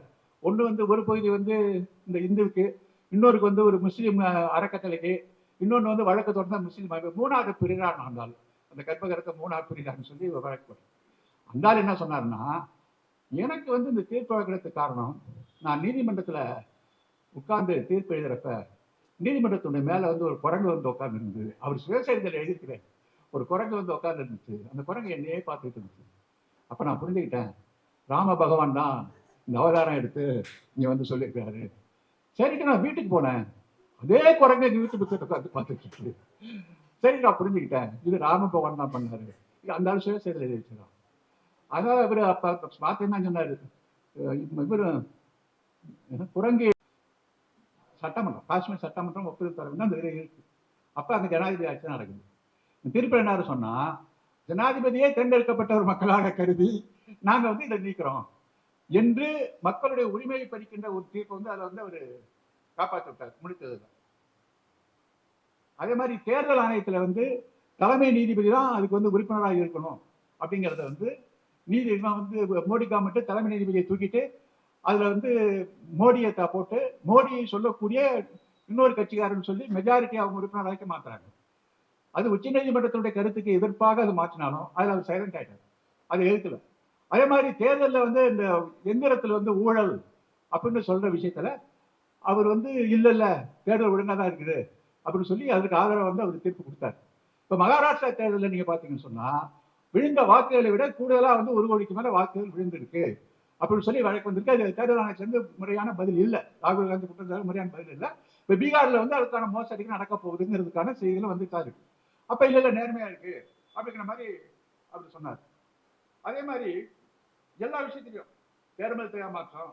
அப்புறம் வந்து இன்னொரு பெரிய கொடுமை என்னன்னா, 1947 ஆகஸ்ட் 15க்கு பிறகு நாட்டில் கோயில் எங்கெங்க இருக்கோ, மசூதி எங்கெங்க இருக்கோ, சர்ச் எங்கெங்க இருக்கோ, அது அப்படி அப்படியே இருக்கணும், அந்த இடத்தை வந்து மாற்றக்கூடாது அப்படின்னு சொல்லி ஒரு சட்டம் கொண்டு வராங்க. அந்த சட்டத்துக்கு ஓட்டை விடுகின்ற அளவிற்கு இவர் வந்து ஞானவாபி அப்படின்னு சொல்லப்படுகிற காசியில் இருக்கிற ஒரு மசூதியில சிவன் கோயில் இருந்தது என்று ஒரு பிரச்சனை கிளப்புறப்ப நீ அதுக்கு வந்து தொல்பொருள் ஆய்வுக்கு அனுமதி கொடுத்து ஏற்கனவே இந்த சட்டத்தில் வந்து ஓட்டையை போட்டு இப்ப ஒவ்வொரு கோயிலையும் வந்து மசூதி இருந்த கோயில் இருக்குன்னு சொல்லி வழக்கு போடுவதற்கான ஒரு வாய்ப்பை வந்து அவர் வந்து உருவாக்கி கொடுத்திருக்கிறார். இப்படி ஏராளமான முறைகேடுகள் அவர் பக்கம் நடந்துட்டு இருக்கு. இன்னொரு பக்கம் ஒரு விஸ்வ இந்து பரிஷத்து மாநாட்டில் போய் சேகர்குமார் அப்படிங்கிற ஒரு நீதிபதி பேசுறார், அலகாபாத் உயர்நீதிமன்ற நீதிபதி. நமது நாடு வந்து இந்துஸ்தான், நமது இந்துக்களுக்கான அடையாளத்தை நம்ம வந்து எங்க போனாலும் விட்டுறக்கூடாது, முஸ்லீம் குழந்தைகள்லாம் வந்து ரொம்ப மோசமானவங்க, இந்து குழந்தைங்க ரொம்ப நல்லவங்க, அவங்களுடைய நமக்கான அடையாளம் இந்து தான், மசூதி இடிச்சவனா பெரிய தியாகி அப்படிலாம் அவன் விஸ்வ இந்து பரிஷத்து பேசுறான். 55 எம்பிகள் வந்து கையெழுத்து போட்டு அவனை இம்பீச்மெண்ட் பண்ணணும் அப்படின்னு சொல்லி கொடுக்குறாங்க. அந்த இம்பீச்மெண்ட் வந்து இப்ப இருக்கிற அந்த துணை ஜனாதிபதியா இருக்கிறவன் கையில இருக்கு. அவன் வந்து இம்பீச்மெண்ட்டை வந்து அனுமதிக்கல, அப்படியே வச்சுட்டு இருக்கான். அது வச்சுட்டு இருக்கிறது மட்டும் இல்லாம உச்ச நீதிமன்றத்துக்கு கடிதம் எழுதி நீங்க வந்து தயவு செஞ்சு இந்த இந்த நீதிபதி மேல நடவடிக்கை எடுக்காதீங்கன்னு கடிதம் எழுதினாருங்கிறது அந்த கடிதம் வந்து இப்ப 2 நாள் பண்ணி அம்பலமாயிருக்கு. இவனும் பண்ணி அவனும் செய்ய முடியும். அதே மாதிரி உத்தரப்பிரதேசல ஒரு ஜட்ஜி அவன் வீட்டுல பல கோடி ரூபாய் பணத்தை வந்து எடுத்து வச்சிருக்கான். அவனை வந்து தனியாக கோர்ட் வந்து விசாரணை கமிட்டி போட்டு அவன் மேல வந்து நடவடிக்கை எடுக்கலாம் அப்படின்னு சொல்லி அதுல தீவிரம் காட்டுற நீங்க இந்த விஸ்வ இந்து பட்சத்தால வந்து காப்பாற்றணும் அப்படிங்கிற முயற்சியில ரெட்டை வேஷம் போட்டு விலைக்கு செஞ்சுட்டு இருக்கீங்க. நிறைய கேஸ் அப்படிலாம் வந்துட்டு மனு தர்மத்தை அடிப்படையில் வந்து கேஸ் நடத்துறான் ஒருத்தன், ஜோசியத்தின் அடிப்படையில் வந்து கேஸ் தீர்ப்பு கொடுக்குறான். இப்படி இந்துத்துவை பேசுகிற பல தீர்ப்புகள் வந்துகிட்டே இருக்கு. தமிழ்நாட்டிலையும் வந்து இது மாதிரி வந்து அரசியலை வந்து திமுக எதிர்ப்பு அரசியல் என்பதை முன்வைத்து நடத்துகின்ற ஒரு தீர்ப்பு வந்து தமிழ்நாட்டில் வந்து எல்லை மீறி போய்கொண்ட ஒரு நிலைமை இருக்கு. இப்ப நம்ம சைலன்ஸா வந்து இந்த நீதிபதிகளை பத்தி எல்லாம் பேசவே கூடாது அப்படின்னு சொன்னா இவங்களாம் வந்து எல்லை மீறி இவங்கெல்லாம் பேசிட்டு இருப்பாங்க. நம்ம நீதிபதியுடைய தனிப்பட்ட முறையில யாரையும் நம்ம வந்து விமர்சிக்கல. ஆனா அவங்க சொல்லுகிற கருத்துல வந்து சட்டவிரோதமான கருத்துக்களை அவர்கள் பேசிக்கொண்டு இருக்கிறார்கள் என்ற கருத்தை வந்து மக்கள்கிட்ட வந்து நாம் எடுத்து சொல்ல வேண்டிய அவசியம் இருக்கு என்று கூறி அந்த உரையை நிறைவு செய்யும்.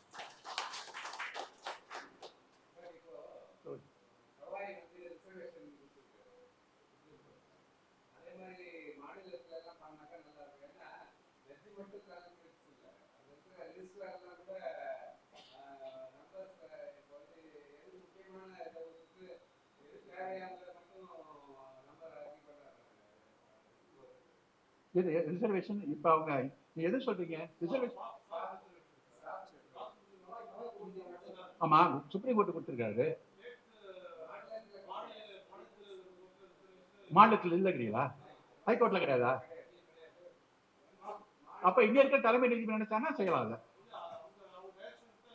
இல்ல தமிழ்நாடு கவர்மெண்ட் அதை செய்ய முடியுமா? ஏன்னா இப்ப அங்க வந்து உச்ச நீதிமன்ற நீதிபதி தான் செஞ்சிருக்காரு, கவர்மெண்ட் செய்யல. அப்ப தலைமை நீதிபதியினுடைய கட்டுப்பாட்டு தான் நீதிமன்ற ஸ்டாப் இருக்கும். அப்ப தலைமை நீதிபதிக்கான அந்த ரைட்ஸ் இங்க இருக்க முடியும். அப்ப தமிழ்நாடு செய்ய முடியுமான்னு ஒரு கேள்வி. அது செய்யலாம். அது அது நியாயமான ஒரு கேள்விதான். அதுல இன்னொரு விஷயம் என்னன்னா, பதவி உயர்விலையும் அவர் கொடுத்துட்டாரு, ப்ரமோஷன்லயும் ரிசர்வேஷன் கொடுத்தாரு, கவாய் கொடுத்தாரு. அப்ப அடுத்தது வந்து விடுதலையில என்ன எழுதுறாங்கன்னு சொன்னா, ஓபிசிக்கும் அது கொடுத்துட்டாரு அப்படின்னு சொல்லி அவங்க எழுதுறாங்க. ஆனா இங்கிலீஷ் பத்திரிகை ஊடகங்களை பாத்தீங்கன்னா ஓபிசி இல்ல. நான் ஃப்ரண்ட்ல கூட சொல்லி பார்த்தேன். இல்ல டைம்ஸ் இல்ல, நான் வந்து ஃப்ரண்ட்ல எல்லாம் பாத்தீங்கன்னா எஸ்சிஎஸ்சி கொடுத்துருக்காங்க, ஓபிசிக்கு ஆத்தென்டிக்கா ஓபிசி கொடுத்தாங்கிற அறிவிப்பு இல்லை. ஏன்னா இப்ப விடுதலையில அவங்க எழுதுறாங்க, அது எந்த அளவுக்கு ஆத்தென்டிக்ங்கிற ஒரு விஷயம் தெரியல. இப்ப தமிழ்நாடு கவர்மெண்ட்ல திருமாவளவன் கோரிக்கை ஏற்று தமிழ்நாடு கவர்மெண்ட் ஒரு கமிட்டி போட்டுருக்கு. கமிட்டி வந்து ப்ரமோஷன்ல வந்து ரிசர்வேஷன் கொண்டதுக்கு இவங்க வந்து இவங்க வந்து ஒரு கமிட்டி போட்டு அதை வந்து இவங்க பரிசீலனை செஞ்சுருக்காங்க அப்படிங்கிற ஒரு விஷயம். இப்ப இன்னொரு விஷயம் சொல்லணும். இப்ப 69% இடஒதுக்கீடு தமிழ்நாட்டில் 69% இடஒதுக்கீடு தமிழ்நாட்டில் அமல்படுத்தணும்னா மேஜிஸ்ட்ரேட்டுக்கெல்லாம் வந்து சர்வீஸ் கமிஷன் கால்பாடு பண்ணுவாங்க தமிழ்நாடு முழுவதும். அப்ப சர்வீஸ் கமிஷன் கால்பாடு பண்ண உடனே அந்த அந்த சட்டத்தை எடுத்து நீதிமன்றத்துக்கு போறதுக்கு முன்னாடி 69% இடஒதுக்கீட மேஜிஸ்ட்ரேட் அப்பாயின்மெண்ட்ல உடனடியாக இம்ப்ளிமெண்ட் பண்ணாங்க தமிழ்நாட்டில். அப்ப ரிஜிஸ்டர் ஹைகோர்ட் ரிஜிஸ்டர் இருந்தவர் இப்ப அன்பை மறைந்த ஜனார்த்தன், அவர் வந்து உடனே உத்தரவு போட்டு 69% மேஜிஸ்ட்ரேட் நியமனத்துக்கு கொண்டு வந்தாங்க. அது மேஜிஸ்ட்ரேட் நியமனத்தில் இருக்கு. அதுக்கப்புறம் தான் போய் அது தரவாக நிலைமைக்கு இருந்துச்சு. இப்போ மேஜிஸ்ட்ரேட் நியமனத்தில் இருக்கு, ரிசர்வேஷன் இருக்கு. மேஜிஸ்ட்ரேட்ல பணியாற்ற பணியாளர்களுக்கு ரிசர்வேஷன் தான் வராங்க. ஜுடிஷியரி ஸ்டாஃப் வந்து டிஎன்பிசில தான் வராங்க. ஹைகோர்ட்டை பொறுத்தவரையும் இந்த செக்ரட்டரியேட்ல இருக்கிற மாதிரி ஹைகோர்ட்ல இருக்கிற ஒரு ஸ்டாஃப்ங்கிறது வந்து ஹைகோர்ட்டினுடைய கண்ட்ரோல்ல இருக்கிறதுனால அதை வந்து ஹைகோர்ட்டினுடைய சீஃப் ஜஸ்டிஸ் நடத்தாதான் செய்ய முடியுங்கிற மாதிரி நான் நினைக்கிறேன். ஏன்னா ஏற்கனவே எவனோ எத்தனை பேர் இந்த உச்ச நீதிமன்றத்தில் ஒருத்தன் கூட இதை பத்தி நினைக்கவே இல்லை. ஆமா இப்ப இந்த ஹைகோர்ட் நீதிபதியில கூட பாத்தீங்கன்னா 77% வந்து பிராமின்ஸ் அப்பர் 554 உயர் நீதிமன்ற நீதிபதிகள்ல பிராமின் அப்பர் காஸ்ட் வந்து 430 பேர், 77% இருக்கும். பிசி வந்து வெறும் 58 பேர், முஸ்லீம் 27 பேர், எஸ்சி 19, எஸ்சி 16 பேர். இது வந்து 2019 எடுத்த ஒரு கணக்கு. அப்படிதான் ஒரு நிலைமை தான் இருக்கு. சுப்ரீம் கோர்ட்ல வந்து தலித் ரெப்ரசன்டேஷன் இல்லாத ஒரு நிலைமை இருந்துச்சு. இப்ப 2 பேர் இருக்கிறாங்க. அதான் பொசிஷன்.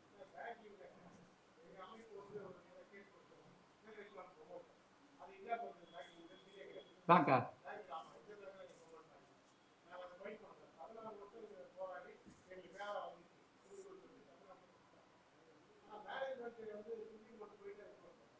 பேங்கா சென்ட்ரல் கவர்மெண்ட்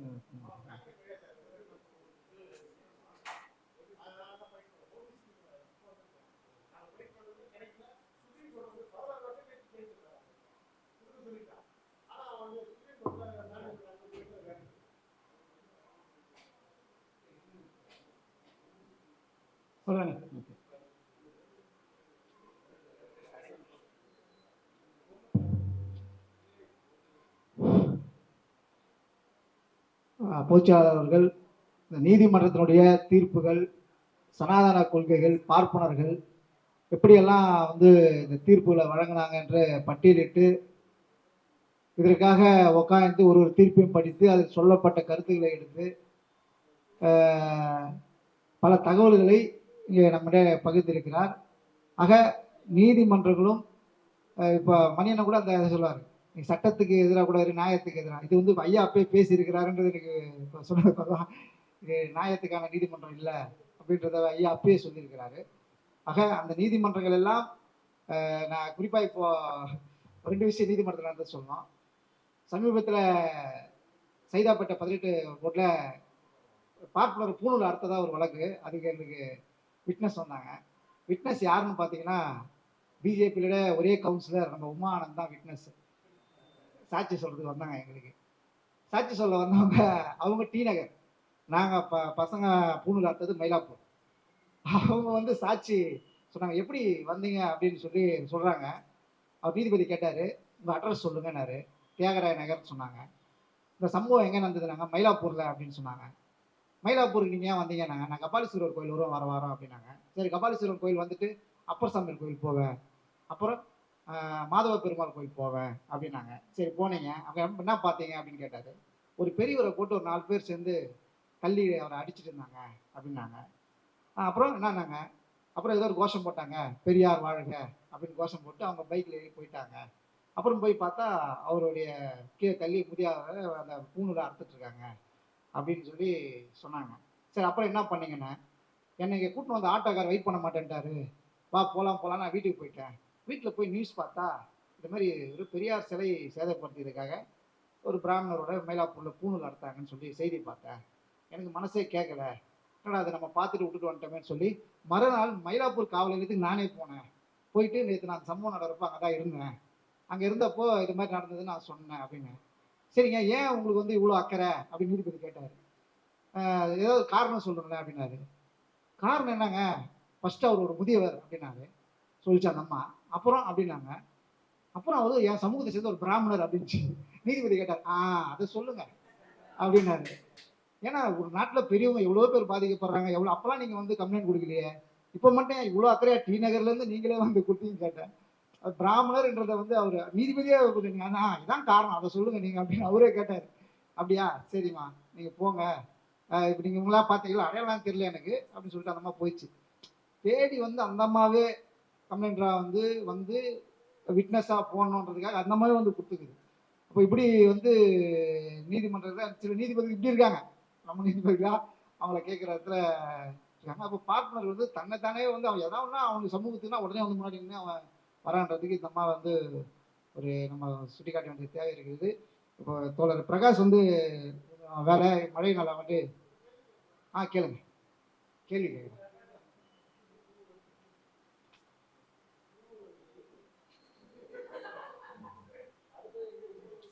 இல்லை இப்போ நமது தோழர் எட்வின் பிரபாகரன் வந்து அரசியலமைப்பு சட்டத்தில் அம்பேத்கர் என்னென்னலாம் செஞ்சார், என்னென்னலாம் பங்களிப்பு, அவருக்கு என்ன நிர்பந்தங்கள் இருந்தது, அவர் எப்படி அதே மாரி சிலதெல்லாம் செஞ்சார் அப்படின்லாம் சிலதெல்லாம் வந்து குறிப்பிட்டாரு. ஐயா வந்து நீதிமன்றங்கள் எப்படியெல்லாம் வந்து ஒரு அரசியலாக்கப்படுது அல்லது அவங்கவுங்களுடைய மனப்போக்குக்கேற்ப நீதிபதிகள் எப்படி வந்து தீர்ப்பு சொல்றாங்க அல்லது அவங்க செயல்படுறாங்க அப்படிங்கிறதெல்லாம் வந்து சொன்னார். இதுல இருந்து நமக்கு ஒரு கேள்வி எனக்கு வந்து தோணுது, என்னன்னா நீதிபதிகள் தங்கள் விருப்பத்திற்கேற்ப தங்கள் மனநிலைக்கேற்ப தங்கள் மனசுல இருக்கக்கூடிய கொள்கைகளுக்கு ஆதரவாக அவங்க வந்து அவங்க விருப்பத்திற்கு என்ன வேணா தீர்ப்பா கொடுக்க முடியும், அது வந்து அரசியலமைப்பு சட்டம் தடுக்கலையா, அல்லது சட்டத்தை மீறி அவங்க வந்து இப்படி செய்யறாங்க அப்படின்னா அந்த நீதிபதிகளை இந்த சட்டத்தின் மூலமாக தண்டிக்கவோ அல்லது வந்து அவங்க சட்டத்தை வந்து தவறா பயன்படுத்துறாங்கிற மாதிரி நம்ம கோர்ட் அவமதிப்பு வழக்கு நம்ம மேல போடுற போல நீதிபதிகள் சட்டத்தை தவறா பயன்படுத்துறாங்க அப்படின்னு அவங்கள தண்டிக்க முடியாதா? இப்படி வந்து அரசியலமைப்பு சட்டத்துல அதுக்கு வழி இல்லையா? இதை நம்ம வெறும் புலம்பலாதான் புலம்பிக்கிட்டே இருக்கணுமா? இந்த நீதிபதி இப்படி பண்ணாரு, அந்த நீதிபதி அப்படி பண்ணாருன்னா புலம்பிக்கிட்டே தான் இருக்கணுமா? இதுக்கு எதுவும் தீர்வு இல்லையா அப்படின்னு ஒரு கேள்வி வந்து எனக்கு எழுது. ஒருவேளை அரசியலமைப்பு சட்டத்துல நீதிபதிகள் வானுயர ஒரு அதிகாரம் மிக்கவர்கள், அவர்கள் வாயில் வருவதெல்லாம் சட்டம், அவர்கள் சொல்லுவதெல்லாம் வந்து முன்னுதாரண சட்டங்களா மாறிவிடும் அப்படின்னா அரசியலமைப்பு வந்து மிக மோசமான ஒரு அவல நிலையில் இருக்கு அப்படிங்கிறதா எனக்கு தோணுது. இது ஏதாவது விளக்கம் இருந்தா, தெளிவான ஒரு பதில் இருந்தா சொல்லணும்னு நினைக்கிறேன்.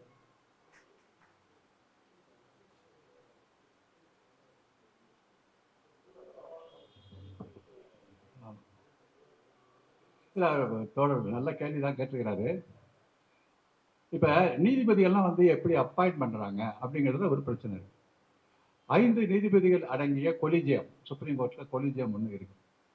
அந்த கொலிஜியம் வந்து இந்தியா முழுவதும் இருக்கிற உயர் நீதிமன்றத்தில் யாரு நீதிபதி, தலைமை நீதிபதி யாரு, உச்ச நீதிமன்ற நீதிபதி யாரு அப்படிங்கிற அவங்களுடைய கடந்த கால ரெக்கார்டு, தீர்ப்புகள், அவங்களை பற்றியான வழக்குகள் இதெல்லாம் இருந்து அதெல்லாம் கண்டுபிடிச்சு அவங்க வந்து சிபாரிசு பண்றாங்க. அதை பரிந்துரை பண்ணி அரசாங்கத்தினுடைய ஒப்புதலுக்கு அனுப்புறப்ப அந்த அரசாங்கம் வந்து பொதுவாக கடந்த காலங்களில் அதுக்கு வந்து ஒப்புதல் கொடுத்துட்டு தான் இருந்தாங்க. இப்போ வந்து கவாய் என்ன சொல்லியிருக்கிறாருன்னா, சில நாட்களுக்கு முன்னாடி கொலிஜியத்திலேருந்து நாங்கள் ஒரு 10 நீதிபதிகளை சொன்னோம்னு சொன்னால் ஒரு 6-7 நீதிபதிகளை வந்து அரசாங்கம் வந்து ரிஜெக்ட் பண்ணிடுது, இவங்களெல்லாம் போடாதீங்க அப்படின்னு சொல்லி தடுத்துடுறாங்க. நாங்கள் அனுப்புகிற பட்டியலில் இருந்து ரிஜெக்ட் பண்ணுற பட்டியல் வந்து ரொம்ப அதிகரிச்சுட்டு போயிட்டு இருக்கு. இது வந்து நீதித்துறைக்கு வந்து ஒரு நல்ல விஷயம் இல்லை அப்படின்னு வந்து கவாய் வந்து அந்த கருத்தை வந்து ஒரு வெளிப்படையாகவே வந்து இப்போ சொல்லியிருக்காரு. இப்போ நீங்கள் குமரி மாவட்டத்தில் பாரதிய ஜனதா கட்சியினுடைய மகளிர் அமைப்பாளராக இருந்த விக்டோரியா அப்படிங்கிற ஒரு பேரில் ஆரம்பிக்கிற ஒரு அம்மா வந்து இன்னைக்கு வந்து மதுரை உயர்நீதிமன்றத்தினுடைய ஒரு நீதிபதியாக இருக்கு. இப்போ சீமானை எடுத்து வந்து ஒரு மாவட்ட காவல்துறை அதிகாரி அருண் IPS ஒரு அதிகாரி வந்து சீமான் வந்து அந்த அதிகாரியை பற்றி தனிப்பட்ட முறையில் எழுதினதுனால அந்த கேஸை அவர் எடுத்து அவர் வந்து சீமான் மேலே வழக்கு போட்டு நீதிமன்றம் சந்திச்சுட்டு இருக்காரு. அவர் IPS அதிகாரிகள் மாநாட்டிலேயே IPS அதிகாரிகளை வந்து இப்படி அவமானப்படுத்துறதெல்லாம் இருக்குன்னு சொல்லி சீமான் கேஸை IPS அதிகாரிகள் மாநாட்டிலே அந்த இப்போ இருக்கிற IPS அதிகாரி திருச்சி மாவட்டம் பதிவு பண்ணியிருக்காரு. அந்த வழக்கு நடந்துட்டு இருக்கிறப்ப இந்த வழக்கை வந்து ரத்து பண்ணணும் அப்படின்னு சொல்லி சீமான் தரப்பில் உயர்நீதிமன்றத்தில் கேட்டாங்க. இல்லை, இந்த வழக்குக்கு நிறைய கிரவுண்ட் இருக்குது, நிறுத்த முடியாதுன்னு சொல்லிட்டாங்க. இப்போ இந்த மதுரை கோர்ட்டில் இந்த ரீட்டா அந்த மாட்டை போய் இப்போ 4 நாளுக்கு முன்னாடி வழக்குக்கு வந்து மேற்கொண்டு நடத்த முடியாமல் தடை வாங்கிட்டாங்க. அந்த வழக்கு வந்து தடை வாங்கிட்டாங்க. பிஜேபியில் தான் அப்பயே எதிர்ப்பு வந்துச்சு. இந்த அம்மா வந்து பிஜேபியில் பேக்கர் வந்து வராங்க, கொடுக்கக்கூடாதுன்னு இருந்துச்சு. அதை மீறி தான் அவங்க கொடுத்தாங்க. இப்போ விஸ்வ இந்து பரிஷத்தில் போய் பேசுகிறவங்களாம் வந்து இப்போ நீதிபதியாக வந்து நியமிக்கிறவருக்கு பிஜேபியினுடைய ஆட்கள் வந்து நிறைய இன்னைக்கு வந்துட்டு. மதுரை நீதிமன்றத்தில் ஒரு அம்மா வந்து பிற மதத்தவர்கள் வந்து கோயிலுக்குள்ளே வரக்கூடாது அப்படின்னு சொல்லி ஒரு தீர்ப்பு. யாரும் வரக்கூடாது மட்டும் இல்லை, வரக்கூடாதுன்னு சொல்லி போர்டு எழுதி போடுங்க. குறிப்பாக பழனி கோயிலில் வந்து தான் வழக்கு. இப்போ பழனி கோயிலுடைய கொடிக்கம்பத்தில் இந்துக்களை தவிர மற்றவர்கள் வரக்கூடாதுன்னு போர்டு எழுதி போடுங்க அப்படின்னு சொல்லி அந்த அம்மா சொன்னிச்சு.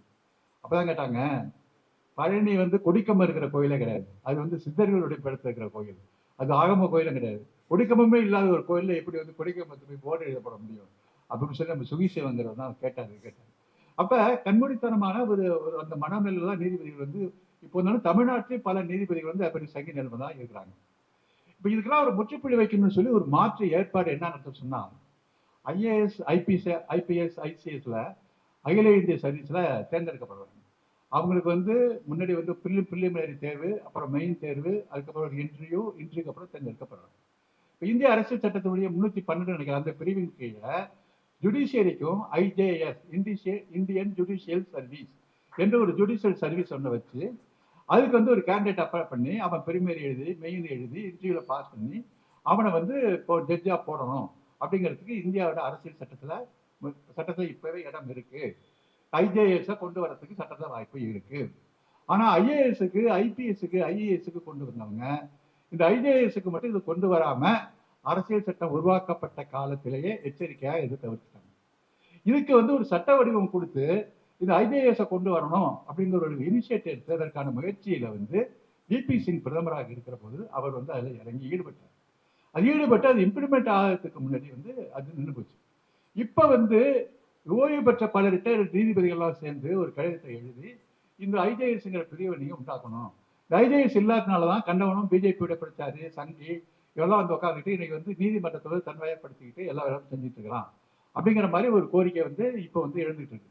இப்போ நம்ம கூட இந்த தமிழ்நாட்டோட அரசியல் இப்படிப்பட்ட விதங்களாக வருதுங்கிறப்ப இந்த IJS கோரிக்கையை வந்து நம்மளும் எடுத்து இந்த நீதிபதியோட நியமனத்தில் வந்து இந்தியன் ஜுடிஷியல் சிஸ்டம் சர்வீஸ் அப்படிங்கிற சிஸ்டத்தை கொண்டு வந்து இதன் மூலம் தேர்ந்தெடுக்க அப்படிங்கிற ஒரு கோரிக்கையை வச்சு நம்ம ஒரு இயக்கமாக நடத்துவதற்கு கூட இப்போ உள்ள அரசியல் சூழல் இருக்கு. அதை நம்ம நிச்சயமாக வலியுறுத்துவதற்கான வாய்ப்பு இருக்கு அப்படிங்கிற கருத்தை நான் பயன்படுத்துறேன்.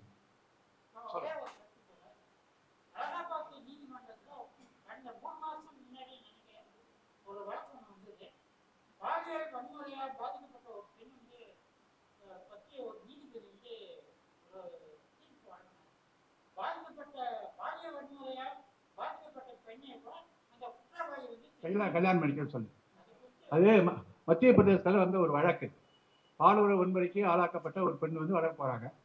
ஜட்ஜி என்ன சொல்றாருன்னா, அந்த எவன் வந்து உன்னை வந்து பாலுறவு வன்மைக்கு உண்டாக்குறானோ அவனை வந்து நீ கல்யாணம் பண்ணிக்க அப்படின்னு அந்த ஆள் சொல்றான். அதுக்கு இவன் என்ன சொல்றான் பதில் அப்படின்னு சொன்னா, நான் கல்யாணம் பண்ணிக்க தயாராக இருக்கேன், ஆனா அந்த பொண்ணுக்கு செவ்வாய் தோஷம் இருக்கு, ஸோ நான் அதை கல்யாணம் பண்ணிக்க மாட்டேன் அப்படின்னு அவன் சொல்றான். உடனே நீதிபதி வந்து ஒரு சோஷல் சொல்றாரு, நம்ம அலகாபாத் யூனிவர்சிட்டியில வந்து ஜோசியத்துக்கு ஒரு டிபார்ட்மெண்ட் இருக்கு, உன்னுடைய ஜோசியத்தையும் அங்கே அனுப்பு, அவனுடைய ஜோசியத்தை அனுப்பும், ரெண்டையும் பார்த்து ஆச்சு அப்படின்னு சொன்னீங்கன்னா இந்த கல்யாணத்தை வந்து நீங்க நடத்திக்கலாம் அப்படின்னு சொல்லி ஒரு தீர்ப்பு சொன்னார்.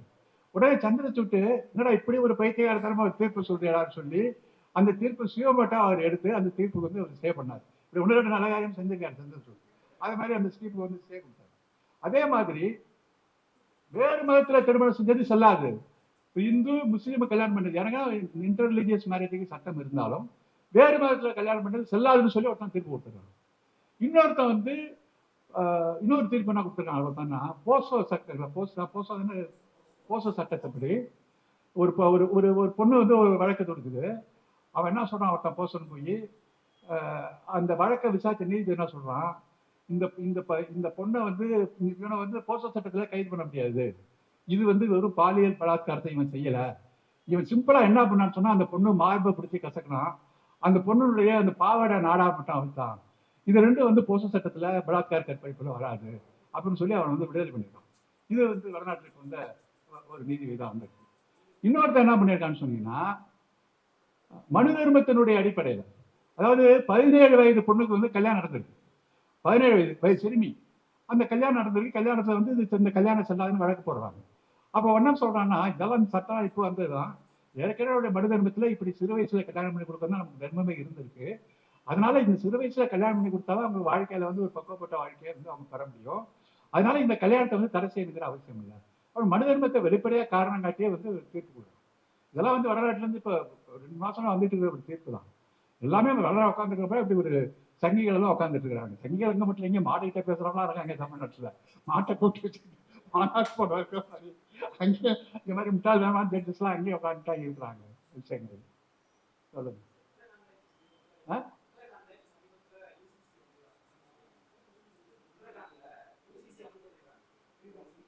ஆமா, அது ஒரு நல்ல கேள்விதான். அதாவது மதங்களுக்கான ஒரு சட்டம், யூனிஃபார்ம் சிவில் கோட், கிறிஸ்தவ மதத்துக்கான சட்டம், இஸ்லாமிக் மதத்துக்கான சட்டம்.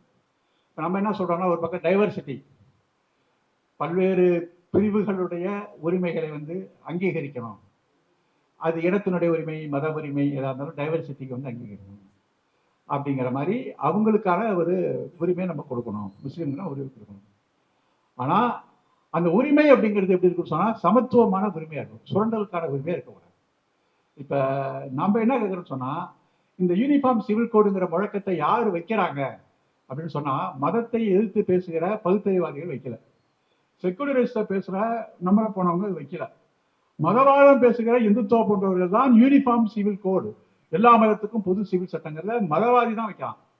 அவன் ஏன் மதவாதியினுடைய நோக்கம் என்ன அப்படின்னு சொன்னா, கிறிஸ்தவ மதத்தினுடைய முஸ்லிம் மதத்தினுடைய அடையாளத்தை வந்து ஒழிச்சிட்டு எல்லாத்துக்கும் இந்து மதத்தினுடைய அடையாளத்தை புகுத்தணும் அப்படிங்கிறது தான் அவனுடைய நோக்கம்.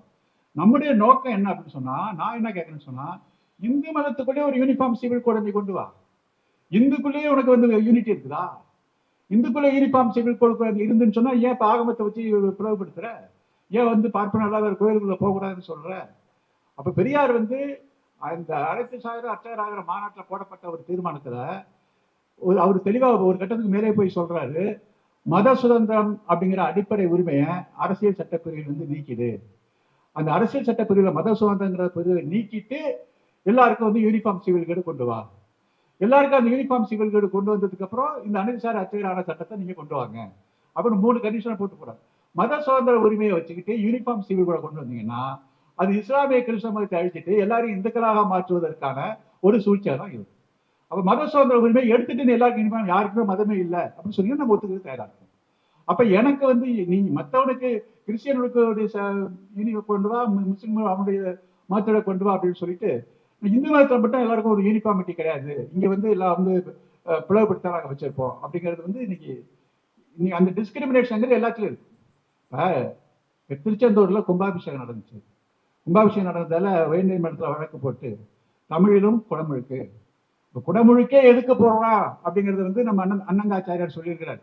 அதாவது சூத்திரர்கள்லாம் கோயிலுக்குள்ள நுழைஞ்சி தீட்டாவதை வந்து தீட்டு கழிப்பதற்கு தான் கும்பாபிஷேகமே வந்துச்சு, நம்ம வந்து 3000 கும்பாபிஷேகத்தை நடத்திருக்கோம்னு சொன்னா நம்ம தன்மான தமிழர்கள்லாம் இந்த 3000 கோயிலையும் தீட்டு ஆக்கியிருக்கோம், அந்த தீட்டு ஆக்கிட்டு நம்ம கும்பாபிஷேகம் கொண்டாடிட்டு இருக்கோம், அதுதான் கும்பாபிஷேகம் நடத்தமே. அது மாதிரி வீடு கற்பகிரகத்துக்கும் நடத்துறதுக்கு விஷயமே சூத்திரர்களாக சேர்ந்து அதை கன்ஸ்ட்ரக்ஷனை பண்ணாங்க, அந்த சூத்திரனுடைய கன்ஸ்ட்ரக்ஷன்ல ஏற்பட்ட தீட்டை வந்து ஒழிக்கிறதுக்கு தான் அந்த பாப்பானை வச்சு வீட்டில் வந்து கிரகப்பிரவேசம் நடக்குது. அப்போ பியூரிட்டி தூய்மை சடங்குகள் எல்லாமே வந்து ஒரு பிராமணிசத்தின் அடிப்படையில் தான் இங்கேயும் நடந்துட்டு இருக்கு. அப்ப நீங்க பாத்தீங்கன்னா தமிழ் சொன்னாங்க, ஆனா உள்ள நடந்த 100 யாகசாலையில அத்தனை வந்து மந்திரம் வேத மந்திரமே தான் நடந்திருக்கு. இப்ப சைவத்தை சேர்ந்த ஒரு 7 பெண்கள் போய் அங்க ஏன் வந்து தமிழ் நடத்தணும்னு சொல்லி தயாரா பண்ணாங்கிற விஷயம்லாம் வந்து யூடியூப்ல வந்திருக்கு. அது மாதிரி இங்க வந்து சில விஷயங்களை வந்து அறிவிக்க முடியாத தவிர செயல்படுத்த முடியாத அளவுல தான் இங்கேயும் வந்து ஒரு பார்ப்பன ஆதிக்கங்கிறது வந்து கடுமையா இன்னைக்கு இருந்துட்டு இருக்கு. அந்த அந்த இடத்துல தான் இருந்துட்டு இருக்கு. சமஸ்கிருதத்துக்கு 22 மடங்கு நிதி கொடுக்குறான், நம்ம எதுக்குறோம். சமஸ்கிருதத்தை எதில் எதுக்குறோம்? லாங்குவேஜை என் மேலே திணிக்காத, கூடுதலா நிதி ஒதுக்காத, அதெல்லாம் நம்ம இருக்கிறோம்ல. ஆனா நம்ம வீட்டில் எல்லாத்தையும் சமஸ்கிருதத்தை நடத்திட்டு இருக்கோம். அதை வந்து அது எதுக்குறாங்கன்னு சொல்லி யாரா பிரச்சாரம் பண்றாங்களா? கம்யூனிஸ்ட் உட்பட நாங்க கம்யூனிஸ்ட் வந்து 22 மடங்கு நிதி வைக்க சமஸ்கிருதம் திருப்பி சொல்றீங்கல்ல, அவங்க வீட்டில் எல்லாமே வந்து சமஸ்கிருத விளக்கு நடந்துச்சு. கல்யாணத்துல மற்றதுல எல்லாத்தையும் பார்ப்பன விளக்கு நடந்து சமஸ்கிருதம் இல்லாத விஷயம் வந்திருக்கா இடதுசாரிகளையோ? சமஸ்கிருதத்தினுடைய மொழி ஆதிக்கத்தை இருக்கிறவங்க சமஸ்கிருதனுடைய பண்பாட்டு ஆதிக்கத்தை அடிமைப்பட்டு பார்ப்பனத்தின் அடிமை தானே இருக்கீங்க. அப்ப நிச்சயமா சமஸ்கிருதத்தினுடைய பண்பாட்டு அடிமைத்தனத்தை பேசணும் இல்ல. ஏன் கல்யாணத்துக்கு கூப்பிடுற, ஏன் தேவசத்துக்கு கூப்பிடுற, ஏன் கும்பாபிஷேகத்துக்கு கூப்பிடுற, என் வீடு கற்பகிரத்துக்கு கூப்பிடுற, ஏன் ஒவ்வொரு சடங்கு நீ கூப்பிட்டு இருக்க, அது கூப்பிடாமன்னு சொல்லி சமஸ்கிருதம் எப்ப பேசணும். என்ன பிரச்சனை அப்படின்னு சொன்னீங்கன்னா, பண்பாட்டு தளத்துல கை வைக்கிறது எல்லாருமே பயப்படுறாங்க. அரசியல் தளத்துல மட்டும்தான் அரசியல் பேசப்படுது. பண்பாட்டு தளங்கிறப்ப வாழ்க்கையை மாற்றிக்க வேண்டியது, வாழ்ந்து காட்ட வேண்டிய அவசியம் இருக்கு. அந்த மாதிரி ஒரு வாழ்க்கையை வாழ்ந்து காட்டணும். பெரியாரிஸ்டாலாம் வாழ வேண்டியது. பெரியாரிஸ்ட் வீட்டுல தான் யாராவது ஒரு வீட்டுல இருந்து ஒரு ஐயர் வச்சு கல்யாணம் பண்ணீங்கன்னா உடனே ஒரு கேள்வி கேட்பான், நீ என்னடா பெரியாரிஸ்ட்னு சொல்ற. சமூகம் எல்லாம் அவன் கவனிச்சுட்டா இருக்கும். ஊர்ல இருக்கவங்க எவனா ஒருத்தன் அவங்க வீட்டுல இருக்க கோயிலுக்கு போயிட்டீங்கன்னா என்ன கோயிலுக்கு போயிருக்கேன்னு கேட்பான். சாலியில பார்த்தா கேட்கறான், ஏங்க போய் இப்போ கோயிலுக்கு போறாங்கன்னு கேட்கறாங்க. இந்த மாதிரி இந்த கொள்கையை பேசுறவங்க தான் வந்து அடையாளப்படுத்தப்பட்டு கேள்வி கேட்கறவங்களா இருக்காங்க. அதனால இந்த மாதிரியான கொள்கையை வாழ்ந்து காட்டணும். சமஸ்கிருதம் இல்லாத ஒரு பண்பாட்டு வாழ்க்கையை வாழ்ந்து காட்டணும். அது அல்லாம வந்து சமஸ்கிருத எதிர்ப்புங்கிறது தேவைதான், அது வாழ்க்கையில் தேவை இல்லையா? அதை பத்தி யாருமே பேச மாட்டேங்கிறாங்களே. அது வந்து இந்த மாதிரி பெரியார் போன்ற இயக்கங்கள்லாம் பேசிங்கன்னா அது வந்து மதத்தை வந்து விரோதத்தை நீங்க தோன்றீங்க, மத கலவரத்தை தோன்றீங்க. இப்போ கோயம்புத்தூர்ல நம்ம நிர்மல்குமார் மேல வந்து பக்தியை பகுத்தறிவாத போட்டாருங்கிறதால மத கலவரத்தை தோன்றீங்கன்னு சொல்லி போலீஸ் வழக்கு போடுறான். மதத்தை விமர்சனம் பண்ணாவே மத கலவரத்தை தோன்றீங்கன்னு வழக்கு போட்டாருன்னா அப்புறம் என்ன இருக்க முடியும்? நம்ம போலீஸ்காரங்க இப்படிதான் போடுறாங்க. அதனால பண்பாடு, சமஸ்கிருத பண்பாடுங்கிறது வந்து அரசியல் தளத்திலையும் இருக்கணும், பண்பாட்டு தளத்தில் நம்ம வந்து இருக்க வேண்டிய ஒரு அவசியம் இருக்கு. அதான் யூனிஃபார்ம் சிவில் கோடுங்கிற நோக்கம் வந்து இந்து மதத்தோட நம்ம தான் இருக்கக்கூடாது அப்படிங்கிறத அவன் சொல்றான். நம்ம சொல்ற யூனிஃபார்ம் சிவில் கோடுங்கிறது செக்குலர். நீ அடிப்படை மத சொந்தத்தை எடுத்துட்டு எல்லா மதத்துக்காக இதை வந்து அடையாளத்தை எடுத்துட்டு சொன்னீங்கன்னா ஓகே, சிவில் நம்ம ஏற்றுக்க தயாரா. அதுதான் நம்முடைய பார்வை.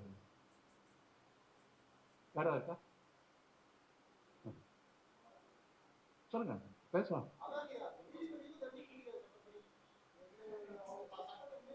உட்காருங்க, நான் ஒரு பதில் சொல்றேன். பெரியாருக்கு வந்து ஒரு நீதிபதி வந்து ஒரு விஜயவராச்சாரியா கௌரவ வந்து தண்டனை கொடுத்தான். அதுல திருச்சி தியாகராஜன் ஒருத்தர் இருந்தார், பெரியார் அந்த காலத்துல இருந்தார். ஜாடகம் எடுத்துக்காங்க, ஆசிரியர் தியாகராஜன். அவர் போய் அந்த அவன் வீட்டுல போய் ஆசிரியர் அடிச்சுட்டு வந்துட்டாரு. அவன் கடைசியிலே சாவரோடய ஆசிரியர் போட்டதான் இருந்தான். தண்டனை கொடுக்குற என்ன பண்ண, சட்டத்துல தண்டனை இல்லையா, என்ன பண்ண தாராளமா பண்ணலாம். ஆனா யாரையும் பண்ணலையே இல்லையா?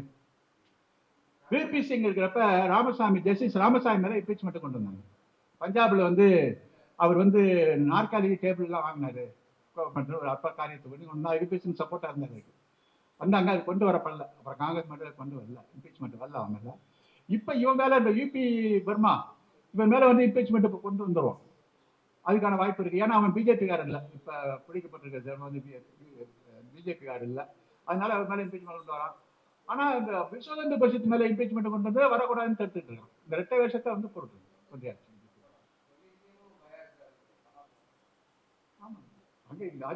ரிசர்வேஷன் இல்ல. இப்ப KR நாராயணன் வந்து குடியரசுத் தலைவராக இருந்தப்ப அவர்கிட்ட வந்து ஒரு பட்டியல் போச்சு, நீதிபதிகளுடைய பட்டியல் கையெழுத்து ஒப்புதலுக்கு. அவரை கையெழுத்து போடாம நிறுத்தி வச்சார். KR நாராயணன் நிறுத்தி வச்சார். கேட்டா என்ன சொன்னார்னா, இதுல வந்து பெண்களுக்கு, தலித்துகளுக்கு இதுல வந்து பிரதிநிதித்துவம் இல்லை, அதாவது நான் கையெழுத்து போட மாட்டேன். அவன் என்ன சொன்னான் கோர்ட்ல, நீதிபதிகள்லாம் வந்து ரிசர்வேஷன் கிடையாது கோர்ட்லங்கிறது உங்களுக்கு தெரியுமா, ஆனால் நான் கொடுக்கலன்னு சொன்னேன். KR என்ன சொன்னாங்கன்னா, ரிசர்வேஷன் இல்லைங்கிறது எனக்கு தெரியும், ஆனால் ரெப்ரசன்டேஷன் வேணும் இல்லை, அப்போ ரெப்ரசன்டேஷன் வேணுங்கிறது தான் திருப்பி அப்படின்னு சொல்லி சொன்னார். கைது படம். அதனால நீதித்துறையிலும் இடஒதுக்கீடு வேணுங்கிற நம்ம கோரிக்கையை வச்சுட்டு தான் இருக்கோம். நீதித்துறை இடஒதுக்கீடு வேணும், நீதித்துறையிலையும் இந்தியன் ஜுடிஷியல் சர்வீசஸ் வேணும் அப்படிங்கிற கோரிக்கை வந்து அடுத்த கட்டத்தை நோக்கி நம்ம முன்வைக்க வேண்டிய அவசியம் இருக்கு. ஆனா நீதித்துறை தான் சமூக நீதியை சொல்லுது. சமூக நீதியை சொல்ற இடத்துலயே சமூக நீதி இல்லைன்னா என்ன பண்றது? சில இடத்துல உத்தரப்பிரதேசலாம் ஒரு தலித் நீதிபதி இருந்து ஒரு வீட்டு விட்டு ரிட்டர்ன் ஆகி போய் அடுத்த நீதிபதி வர்றப்ப நீதிபதி அறையெல்லாம் போட்டு மந்திரம் போட்டு சாணிலாம் போட்டு தெளிச்சு அவன் பதவி ஏற்று வந்தான் அப்படிங்கிறத நடந்ததுலாம் நடந்திருக்கு. வடநாட்டில் நடந்தது. வீட்டு கழிக்கிற விஷயங்கள் நிறைய நடந்துச்சு.